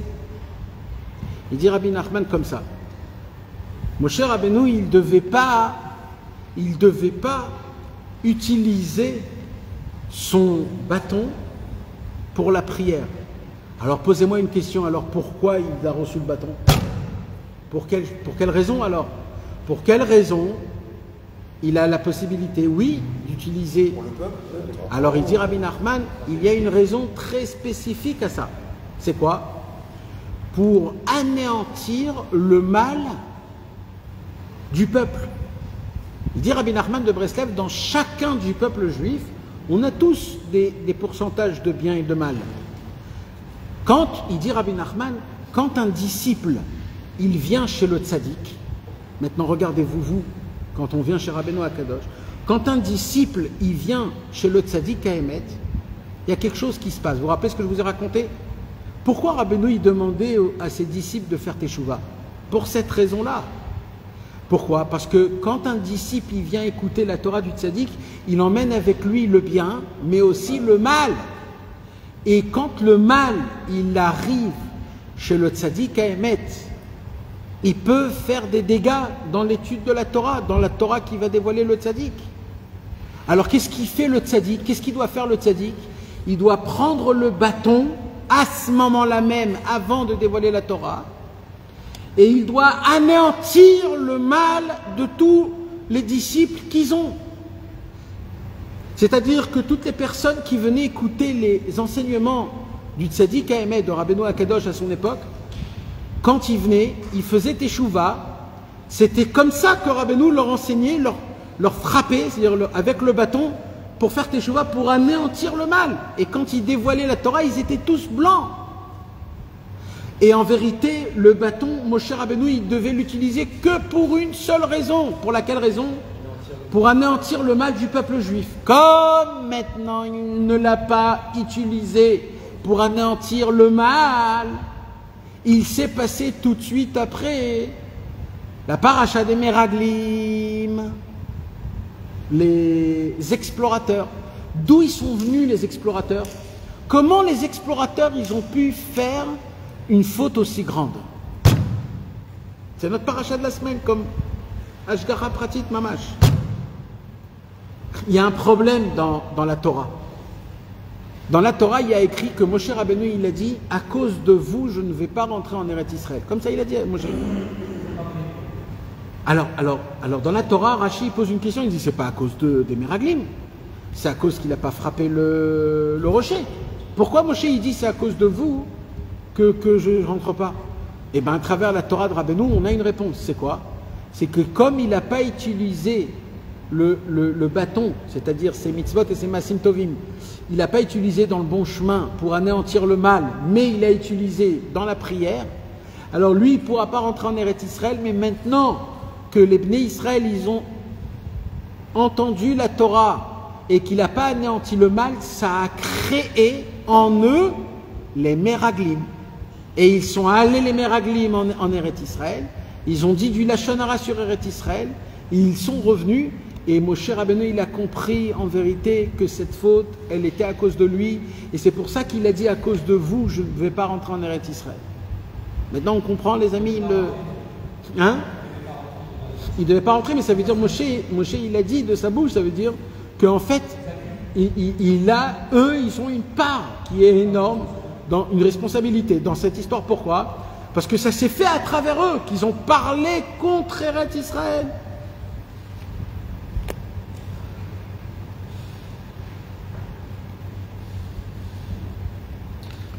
Maintenant, Rabbeinu Akadosh, il explique, maintenant de manière, ça c'est à travers la Torah. Nous on connaît la Torah, c'est à travers la Torah. Rabbeinu il dit, d'où vient dans le monde des gens qui parlent contre la terre d'Eretz Israël? D'où ça vient ça? Vous savez qu'il y a plein de gens qui parlent. Rabbeinu, comment il a parlé de l'importance de Eretz Israël? Comment tu dévoiles après 800 ans, tu dévoiles qu'il faut venir en Eretz Israël? Comment c'est possible? Si 800 ans on ne voyage pas en Eretz Israël, c'est qu'il y a des paroles qui se disent entre les Bnei Israël, on ne va pas monter, on ne peut pas monter, c'est compliqué. Même les rabbanim, même les tzadikim, non, on est très bien en Chutz La'aretz, etc. Donc il dit Rabbeinu, quand moi je vais dire au monde qu'il faut monter en Eretz Israël, automatiquement il y aura des personnes qui vont parler contre Eretz Israël. Ça va naturellement, il va naturellement peut-être à ce moment-là. Alors Rabbeinu il dit, préparez-vous qu'il y a des gens qui vont parler contre Eretz Israël. Ça veut dire, Rabbeinu il est en train de dire, je vais revivre sous la forme de Moshe Rabbeinu ce qui s'est passé à l'époque. Ça veut dire quoi? Je vais enseigner dans le monde Id Bodedut. C'est quoi Id Bodedut? Parler devant Hachem comme un ami, pas avec un matéose, pas avec un bâton. Je vais faire en sorte que le monde en entier, il faut qu'il prie Hachem de manière que tu es comme ça, tu te mets tout nu devant Hachem, tu dis Hachem, voilà, je fais aucun business avec toi, je veux juste... Il dit Rabbeinu, quand je vais faire ça, en fait, on va réparer la faute de Moshe Rabbeinu lui-même, que lui, quand il a prié, il a utilisé ses mesures. Après Rabbeinu, il a dit, maintenant le travail, c'est le rassemblement, de rassembler le peuple. Parce qu'il y a aussi un tikkun, il y a 9 tikkunim énormes, et chaque tikkun, il est spécial. Le premier tikkun, c'est kach et tamate, prends le bâton. Ça veut dire quoi, prends le bâton? C'est-à-dire, regroupe tous les mitzvot et les maasim tovim du Ham Israël. Comment il fait ça, Rabbeinu? Avec la Torah de Azamra, de juger tout le monde du bon côté.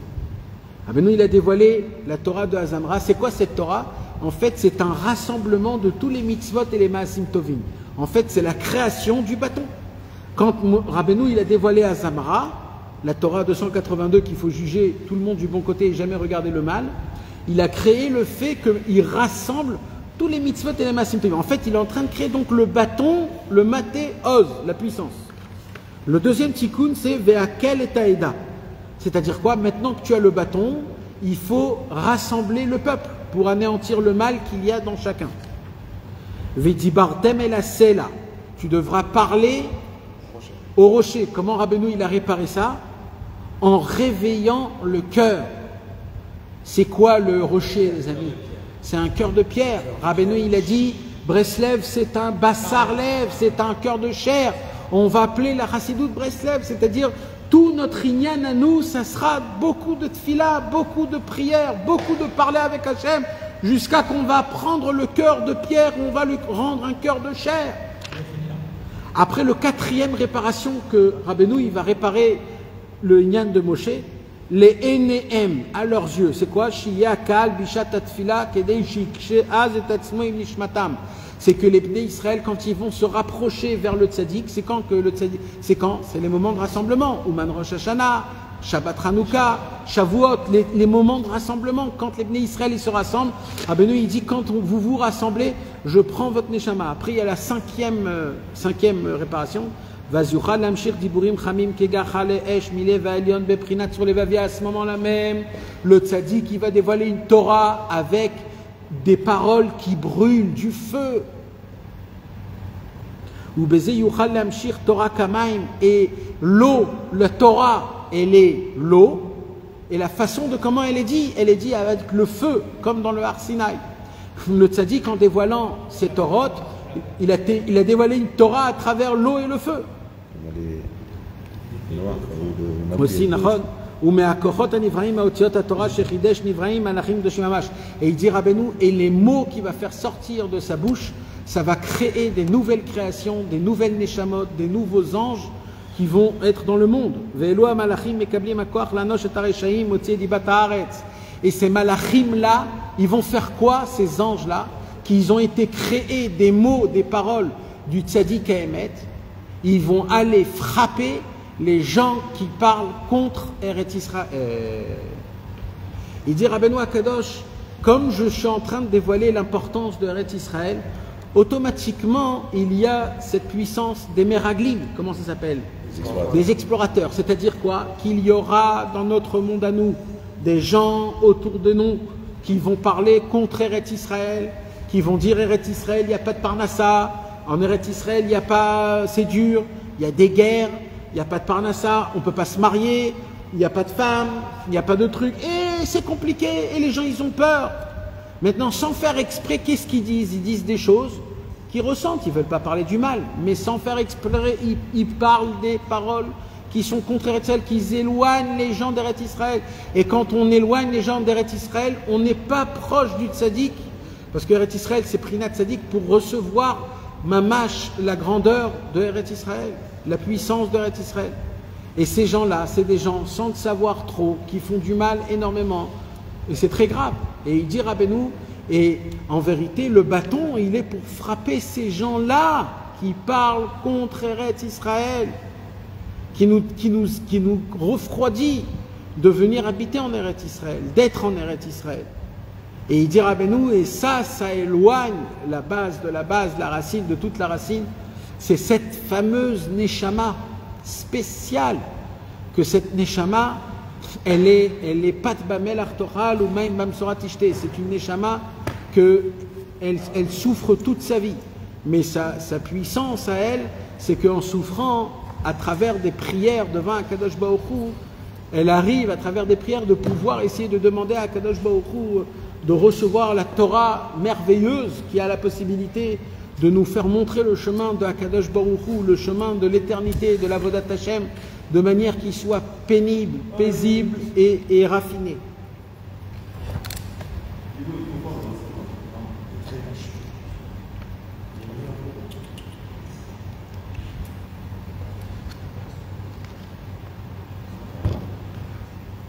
Maintenant, Moshe Rabbeinu n'a pas pu rentrer en Eretz Israël. Pour quelle réponse? Pour quelle raison? Alors, il y a une raison d'après la Torah 20. Il a prié 515 fois, ça? Il a prié 515 fois, mais il y a une raison d'après la Torah, cette Torah-là. D'après tout cet enseignement, il y a une raison. C'est tant le bruit des Meraglim, ils sont dans le monde, on ne pourra pas, Moshe Rabbeinu ne pourra pas rentrer en Eretz Israël.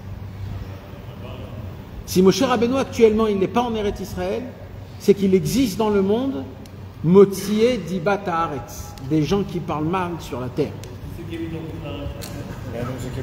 Rabbeinu il a dit pour que Mashiach il vienne pour réparer cette faute. C'est pour ça que Rabbeinu il a ordonné à tout le monde allez habiter en Eretz Israël, parce que chaque juif qui va habiter en Eretz Israël, il va réparer le Lachon Hara sur Eretz Israël qui vient de Moshe Rabbeinu, Kaviachol. Le fait de dire que c'est dur en Israël, le travail, machin, etc., est-ce que ça s'appelle du Lachon Hara sur Israël? Parce qu'on a dit que Moshe Rabbeinu, parce qu'il n'a pas utilisé le bâton pour enlever le mal, il a créé les Meraglim. Alors comment on répare ça? À travers le Mathéos du Tzaddik. Le Tzaddik il dit de voyager en Eretz Israël, donc il répare la faute. Donc en fait, Moshe Rabbeinu, Rabbeinu Akadosh, il a enseigné la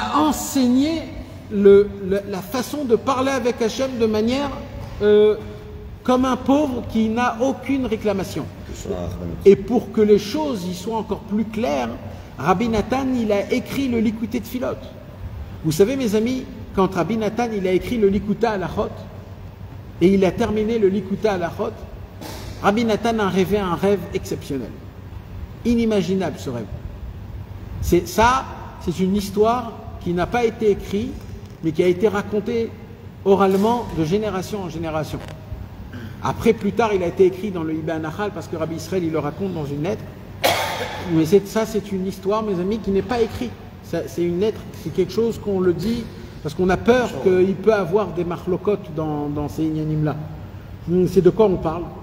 Quand Rabbi Nathan, il a terminé le Likutei Halachot, il a fait un rêve, Rabbi Nathan, de Rabbeinu. Il a rêvé de Rabbeinu. Et il a rêvé que Rabbeinu, il était là, et Rabbi Nathan, il était là avec le Likutei Halachot. Il tenait son Likutei Halachot à lui. Et il y avait Rabbeinu, et derrière Rabbeinu, il y avait un autre homme.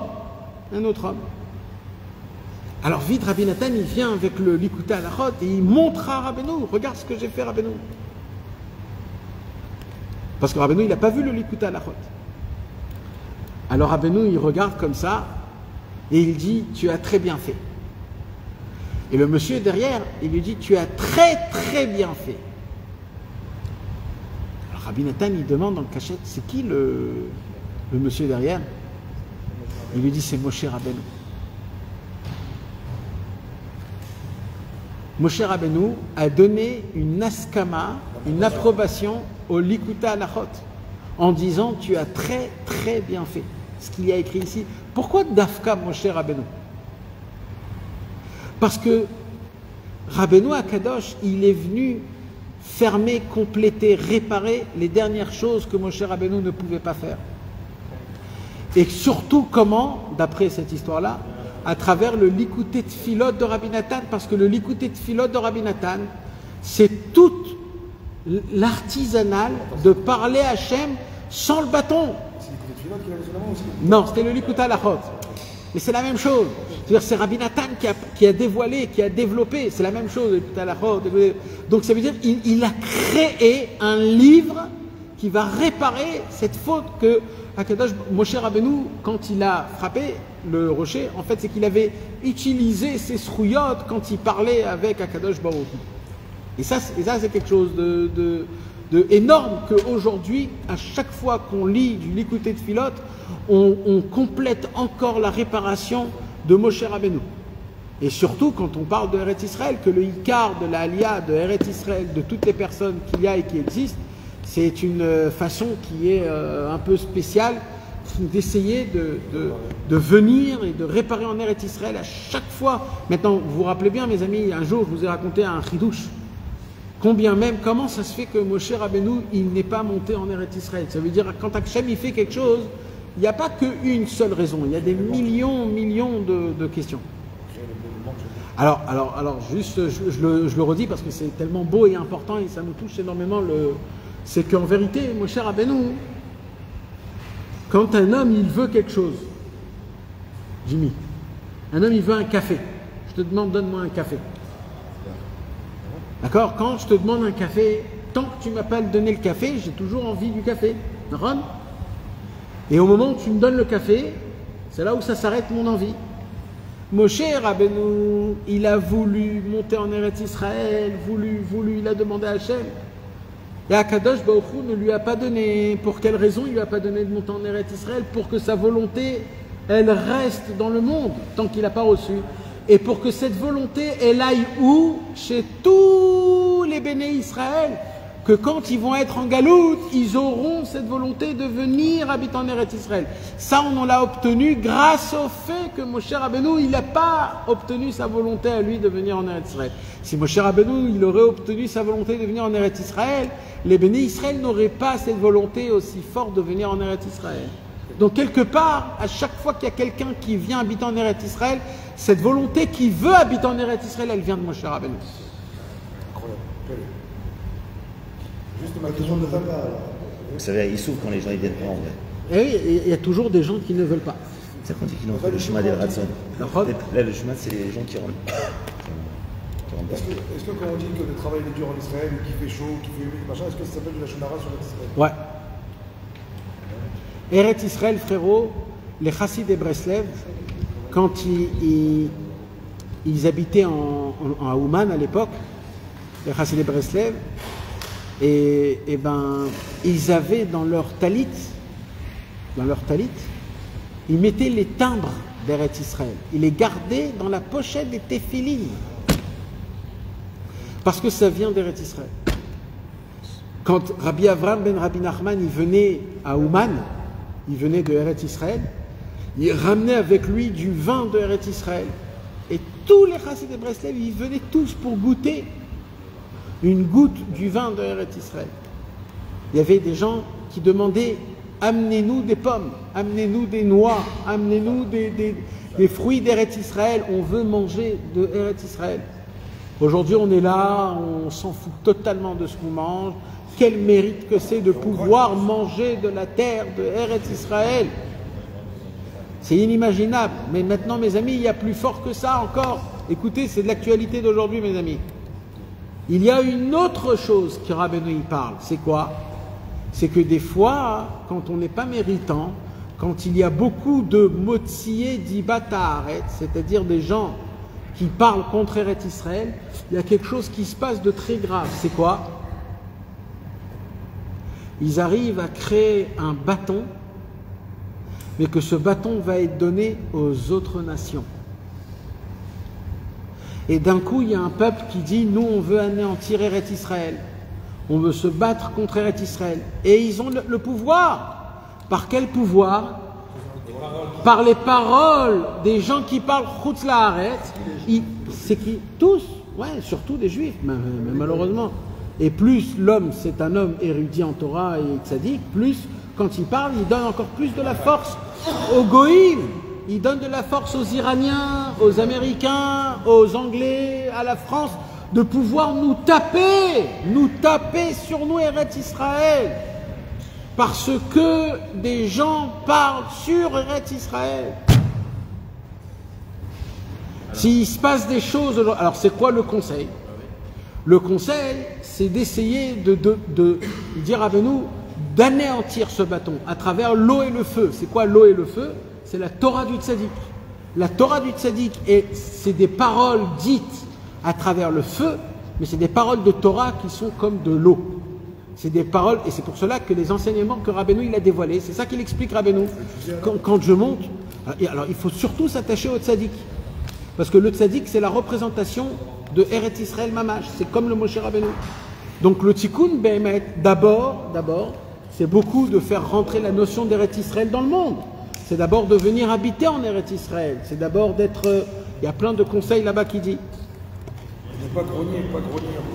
Il faut très faire gaffe de ne jamais grogner sur Eretz Israël, sur ce qui se passe. C'est comme les Meraglim. Alors d'où elle vient la sainteté de Eretz Israël? De base, Eretz Israël, elle est tellement importante, tellement forte, tellement... Où Rabbeinu, il vient et dit, on ne peut pas servir Hachem en dehors d'Eretz Israël. C'est très, très, très fort. Personne ne peut dire une parole comme ça. Comment Rabbeinu, il a pu dire une parole pareille? Eh bien, il faut savoir, c'est quoi cette Eretz Israël-là? Qu'est-ce qu'elle a de spécial, cette Eretz Israël? Est-ce que c'est juste une terre? Est-ce qu'on est une nation? On n'est pas juste une nation. Normalement, les Hollandais, ils habitent à Hollande parce que c'est là-bas qu'ils ont trouvé. C'était des Vikings qui se sont entretués et voilà, ils se sont placés là-bas. Mais est-ce que nous, on est venus en Eretz Israël parce que c'est juste une terre? C'est pas juste ça. C'est pour cela qu'ils ne comprennent pas, les goïms, quand on veut habiter en Eretz Israël, ils ne comprennent pas pourquoi vous étiez autre part, pourquoi vous êtes venus ici. Ce qu'ils ne comprennent pas, c'est parce que ici, c'est pas que notre terre, c'est pas que notre terre. C'est que nous, quand on est là, on se fusionne et on ressemble à Kadosh Baruch Hu. On est son peuple. On est son peuple. Et là, il y a le 3. Il y a Kuchabrichu, Oraita ve Israël. Il y a Kadosh Baruch Hu, la Torah et Israël, en Eretz Israël, qui fait le Ségol Am Segula. c'est-à-dire le peuple puissant. Alors malheureusement, Rabbeinu il dit qu'il y a des rabbanim qui ne veulent pas, ils parlent du mauvais d'Eretz Israël. Il faut savoir que ça ressemble aux Meraglim, parce que les Meraglim aussi c'était des tzadikim. Et Rashi il dit là-bas, ils ont vu les Meraglim quelque chose de très fort. C'est quoi? Ils ont vu que quand ils rentrent en Eretz Israël, ils perdent leur royauté, leur grandeur, et c'est pour cela qu'ils parlent contre Eretz Israël. Ils ont dit on préfère être en dehors de Chutz La'aretz et rester avec notre autorité. Ils voyaient des géants. Alors qu'est-ce qui s'est passé, mes amis? Il s'est passé ce concept-là, que malheureusement, il y a des rabbanim aujourd'hui actuels, qui ont des grades et des choses comme ça, qu'ils disent de ne pas venir en Eretz Israël. Et ça fait partie du problème qui est énorme. Énorme dans le Inyan de... Je crois que c'est dans Shmuel que les rabbanim, c'est les derniers qui montrent. Les rabbanim, c'est les derniers qui montreront. Rabbeinu, il dit, dans une autre Torah de Likutei Moharan, Rabbeinu, il dit, il faut prier pour que les rabbanim veulent monter en Eretz Israël. Il faut prier pour eux. Parce que eux, encore plus, eux, c'est très dur pour eux de monter en Israël avec leur communauté, ils sont très encastrés. Tu veux ouvrir 83? Siman 83.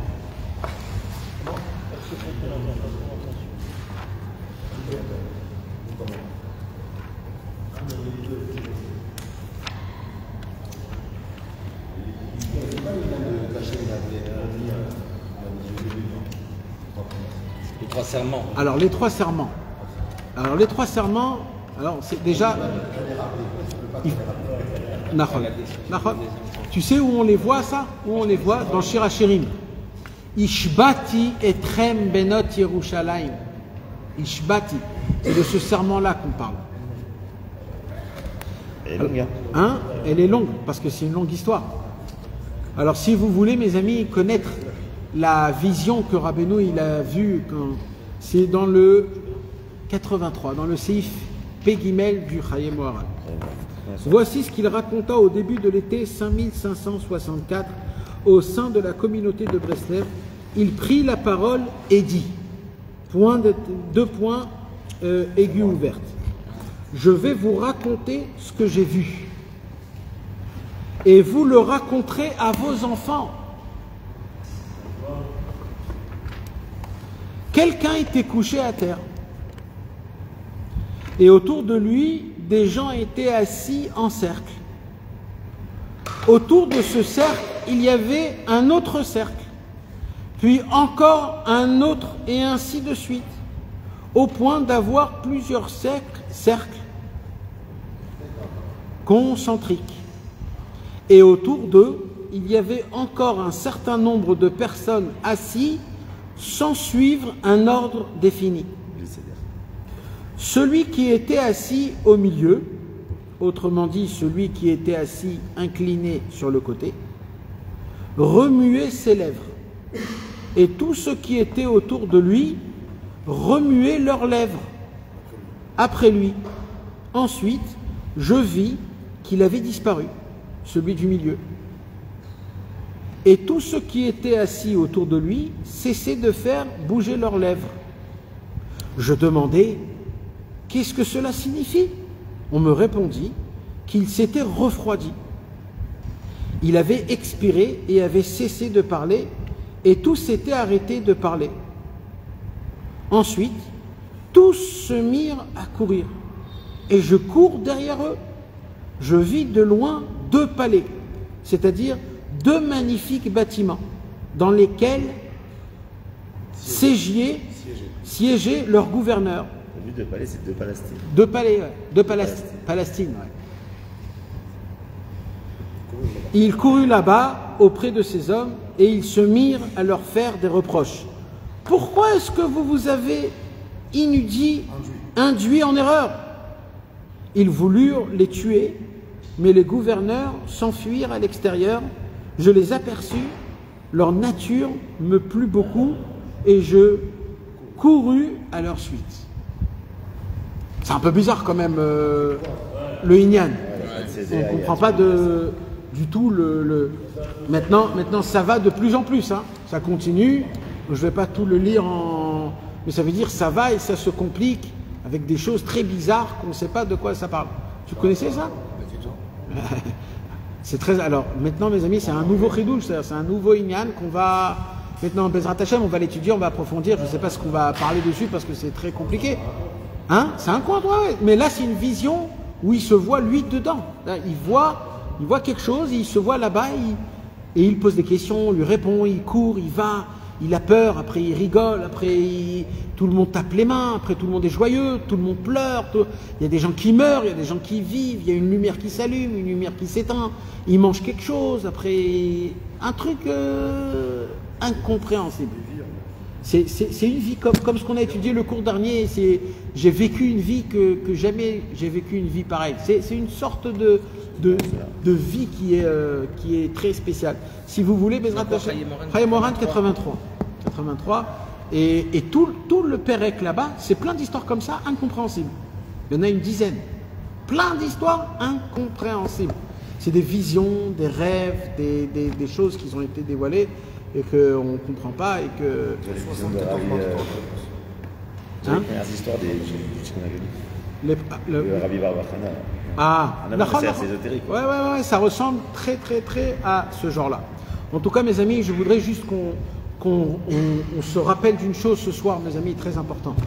Le Inyan de ce soir qu'on a parlé, d'abord le premier concept, bien sûr, il y a énormément de concepts, mais l'essentiel de ce qu'on a parlé, c'est la révolution de la façon de comment on se met devant Hachem. Alors dans la Gemara Masechet Brachot, il y a déjà écrit qu'un homme il doit se tenir devant le roi comme on se tient devant comme un pauvre, de mettre les deux mains, de baisser la tête et de demander à Hachem. Mais le chidouche de Rabbeinu, c'est que dans la pensée, dans la façon que tu parles, dans ta notion de ta tête, la façon de comment tu te présentes devant un Kadosh Baruch Hu, jamais, sous aucun prétexte, dans tous les cas possibles, dans toutes les figures possibles, à chaque fois qu'on s'adresse devant Hachem, on doit s'adresser devant Hachem de manière où je n'ai rien du tout, j'ai rien commencé, je n'ai pas vécu, je ne s'est rien passé, j'ai pas de Torah, pas de mitzvot, je fais pas de combine avec toi, je fais pas d'échange avec toi, je te demande totalement comme un homme qui n'a pas de quoi payer ce qu'il demande, et c'est totalement un cadeau que je demande, c'est gratuitement, ce que je demande c'est gratuitement, tout au tsar matnat rinam. Et c'est dans ta main. Hein? Et c'est que dans ta main. Maintenant, le deuxième concept très important, ce qui nous enseigne Rabbeinu, c'est que d'abord, il y a l'importance de venir habiter en Eretz Israël. Quand on est en Eretz Israël, de respecter Eretz Israël. C'est quoi respecter Eretz Israël? De ne pas tomber en colère en Eretz Israël. Quand on tombe en colère en Eretz Israël, que Dieu nous en préserve, je ne veux pas dire ce qui se passe. Et c'est pour cela qu'il y a des difficultés en Eretz Israël. Quand les gens ils viennent habiter en Eretz Israël, c'est parce qu'ils tombent en colère en Eretz Israël. Dans le palais du roi, tu n'as pas le droit d'être énervé. Parce que énervé veut dire que je refuse la royauté d'Akadosh Baruch Hu. Quand tu ne comprends pas que quand tu habites en Eretz Israël, tu habites dans le palais d'Hachem et c'est Hachem qui règne, alors Akadosh Baruch Hu il te dit ah, ok, eh ben tu vas régner ailleurs. Voilà. Et ça, c'est Eretz Israël, les amis. Eretz Israël, c'est Erech Hapaim.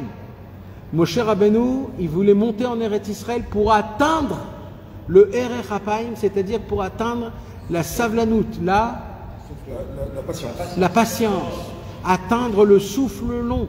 Car Eretz Israël, c'est ça qu'on obtient en Eretz Israël si un homme il est érudit, pur, pieux et vaillant. Maintenant, en plus de cela, l'importance énorme de Eretz Israël, c'est de parler du bien d'Eretz Israël tout le temps, à sa femme, à ses enfants, à sa belle-mère, à son beau-père, à ses belles-sœurs, à ses belles trucs, à tout le monde, à toute la famille. Il ne faut jamais parler du mal d'Eretz Israël sous aucun cas, jamais. Et à plus forte raison, des personnes qui parlent du mal d'Eretz Israël, c'est la chose la plus grave qui puisse exister, car on donne le matéos, on donne le bâton de la force aux goïms pour qu'eux, ils viennent nous faire du mal et nous taper dessus. Et Rabbeinu, quand il a dévoilé cette Torah, il a réparé cette faute, il a redonné le bâton au peuple juif. C'est pour cela qu'on a reçu Eretz Israël. C'est quand qu'on a reçu Eretz Israël? Le 5 Iyar. Le 5 Iyar, c'est le jour où Rabbeinu il est rentré à Ouman et il a dit, dès maintenant, là où je marcherai, je conquérirai. 150 ans plus tard, Eretz Israël a été conquéri le 5 Iyar, le même jour où on est rentré à Ouman. Le même jour où Rabbeinu il a dit, dès maintenant, là où on marchera, on conquérera. Rabbeinu, en voyageant en Eretz Israël, il a ouvert les chemins pour arriver en Eretz Israël. Il a déclaré haut et fort que maintenant, le travail dans ce monde-ci, c'est de venir monter en Eretz Israël. Comment les gens ils viennent monter en Eretz Israël? En parlant du bien d'Eretz Israël, en racontant des belles histoires, en disant, ici, les fruits ils sont meilleurs. Ici, ils sont plus bons, les fruits. Tout est bon. C'est pas grave que c'est cher. Et ainsi de suite. Et ça, c'est le plus important. On répare la faute. On enlève le bâton des goïms qu'ils ont pour nous frapper. Et grâce à ça, on est méritant d'acheter Eretz Israël. Et sachez, mes amis, que Eretz Israël, il y a écrit qu'elle s'achète avec des souffrances. Mais elle s'achète avec des souffrances quand le bâton, il est chez les autres. Elle s'achète avec des souffrances parce qu'il y a des juifs qui parlent contre Eretz Israël. Mais quand on commence à parler et à faire un zamra sur Eretz Israël, parce que même sur Eretz Israël, il faut faire un zamra. Quand on fait un zamra, quand on essaye de juger du bon côté Eretz Israël, en disant Eretz Israël, c'est la plus belle terre, c'est beau, c'est bon, c'est bien, l'air, tout, partout, comment c'est parfait, les gens ils sont gentils, ils sont joyeux, et mamash, de parler de la grandeur de Eretz Israël, du kotel, des kivrei tzadikim, des mayanot qu'il y a partout, des sources, des belles choses qu'il y a tout autour de Eretz Israël, la Torah qu'on étudie, c'est pas la même Torah de la France, c'est pas la même Torah de l'Amérique, les amis. Quand on retourne en France et on voit comment ils étudient la Torah en France, même les érudits en Torah, tu te moques. Tu sens qu'il manque ici tout, c'est pas du tout pareil.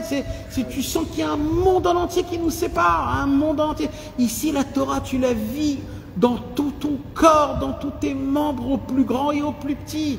Ici, frérot, si tu n'as pas la Emouna, tu ne peux pas vivre ici une seconde. Si tu n'as pas la simcha, tu ne peux pas tenir une seconde. Tu es obligé de prier Hachem, tu es obligé de t'appuyer sur Dieu, tu es obligé, si tu veux vivre normalement, tu es obligé. La Torah ici, tu la vis, tu la. C'est pas une théorie comme en Chutz La'aretz. En Chutz La'aretz, c'est une théorie. Tout est bien, tout est facile, tout est ok, tout est... Alors bien sûr, mes amis, Chas v'Shalom, je parle sur personne et sur les Juifs qui sont en Chutz La'aretz, je ne parle pas du tout, Chas v'Shalom. Nous tous, on habitait en Eretz Israël, en Chutz La'aretz, nous tous, on était là. Mais le moment est venu. Rabbeinu, il nous a dit, le moment est venu de venir en Eretz Israël. Et c'est ça. C'est ça le chemin et l'importance. Et il n'y a pas de raison à rester encore une seconde en Chutz La'aretz. Il n'y a pas de raison. Il n'y a pas de raison. Il faut beaucoup demander à Hachem comment on monte en Eretz Israël. Alors, il faut beaucoup prier. On ne te demande pas tout de suite de faire la valise et de monter en Eretz Israël. Il faut beaucoup demander à Hachem. Hachem, donne-moi le mérite de venir dans ma terre, d'habiter et de m'incruster, d'avoir une parnassa, d'avoir de la Emouna, d'avoir de la Yirat Shamayim, pour que je puisse venir en Eretz Israël. Maintenant, même les gens qui habitent en Eretz Israël, il faut qu'ils privent d'avoir le mérite de recevoir la sainteté d'Eretz Israël. Comme je vous ai dit, mes amis, on a la possibilité d'habiter en Eretz Israël, mais notre Neshama n'est pas en Eretz Israël. Ça aussi, ça existe. Quand Chas v'Shalom, des fois, on tombe en colère. Ou alors quand on parle sur Eretz Israël, etc., etc. Donc, même les gens qui sont en Eretz Israël, ils ont le devoir, nous tous, dans le Likutei Tfilot, on a le devoir, la Gdusha de Eretz Israël, je veux mettre ressentir la Gdusha d'Eretz Israël, parce que la Gdusha d'Eretz Israël, c'est simple. Tu vois tout Hachem, tu es toujours Bessimcha, et surtout tu as du Erech Hapaim. L'inverse de la colère, tu as de la patience, tu as ton, comment t'as dit? Un souffle long dans le littéraire. C'est-à-dire que j'arrive à garder mon calme, je reste sur la même longue ligne. Et ça, mes amis, c'est Eretz Israël. Si on n'a pas ça, c'est qu'on n'est pas encore en Eretz Israël. Alors on a fait le plus dur, c'est d'amener notre corps, d'habiter, mais encore, il faut continuer, il faut amener notre Neshama en Eretz Israël maintenant. Et ça, c'est le travail, Bezrat Hashem, à faire nous tous ensemble, d'essayer d'avoir ce mérite Si vous voulez regarder un petit peu dans le Likutei Etzot, il y a un paragraphe en entier sur Eretz Israël. Qu'est-ce que c'est Eretz Israël? Comment on monte en Eretz Israël? Comment on est zoché d'avoir la sainteté d'Eretz Israël? J'ai vu plein de gens qui habitent en Israël qui sautent ce paragraphe parce qu'eux ils se disent ça y est, j'habite en Israël. Mais mes amis, aucun rapport. Eretz Israël, c'est quelque chose que tu ressens, que tu l'as. Ta neshama, elle doit être en Eretz Israël. Et Eretz Israël, ça se fait à travers la prière, ça se fait à travers le Emet, à travers les tzadikim. Comme on a dit tout à l'heure, comment Eretz Israël, il est devenu Eretz Israël? La question qu'on a posée. Et les Eretz Israël, la Gdusha d'Eretz Israël, elle est devenue Eretz Israël grâce à qui? Avraham Avinu. Kadosh Baruch Hu, il a dit, marche en long et en large. Là où tu marcheras, il y aura la Gdusha d'Eretz Israël. Donc d'où elle vient la Gdusha d'Eretz Israël? Du Tzadik HaEmet. C'est le Tzadik HaEmet qui donne la Gdusha d'Eretz Israël. Et Rabbeinu, il a dit quelque chose de très fort. Il a dit par exemple, le Baal Shem Tov, il est enterré à Mejibouj en Ukraine. Et bien sachez une chose, que autour du Baal Shem Tov, les 4 pieds pas autour du Baal Shem Tov, et en comptant le kever du Baal Shem Tov, c'est Eretz Israël Mamash. Et tous les kivrei tzadikim en Chutz Laaretz, c'est Eretz Israël Mamash. Pourquoi? Parce que c'est qui fait de Eretz Israël, c'est le tzadik. Alors le tzadik, quand il est en Chutz Laaretz, c'est lui Eretz Israël, là où il est. L'histoire du Baal Shem Tov dans le Megvé, quand il a dit à son élève. Alors, il s'est trompé 4 fois dans ce qu'il a vu dans le Nachon, Rabbi Nachman Orodonker. Parce que c'est quand même une mitzvah de ramener les tzadikim en Eretz Israël. C'est une mitzvah. C'est une mitzvah. Rabbeinu, il est monté d'un coup. Dans la même journée. Est-ce qu'on peut voir le secret en fait de l'alliance de faire d'un coup comme ça? Celui dans la même journée, il est parti. Ouais, mais Rabbeinu, il a fait un maasé, mais voilà, il a fait une folie. Oui, mais peut-être c'est pour nous montrer aussi que c'est c'est certain. une folie en vrai pour venir. Ça, c'est certain. Il faut vraiment rentrer dans une folie. Donc il nous reste juste une dernière chose à dire, mes amis, sur ce sujet-là. C'est juste de se renforcer les uns avec les autres en se souhaitant force et courage.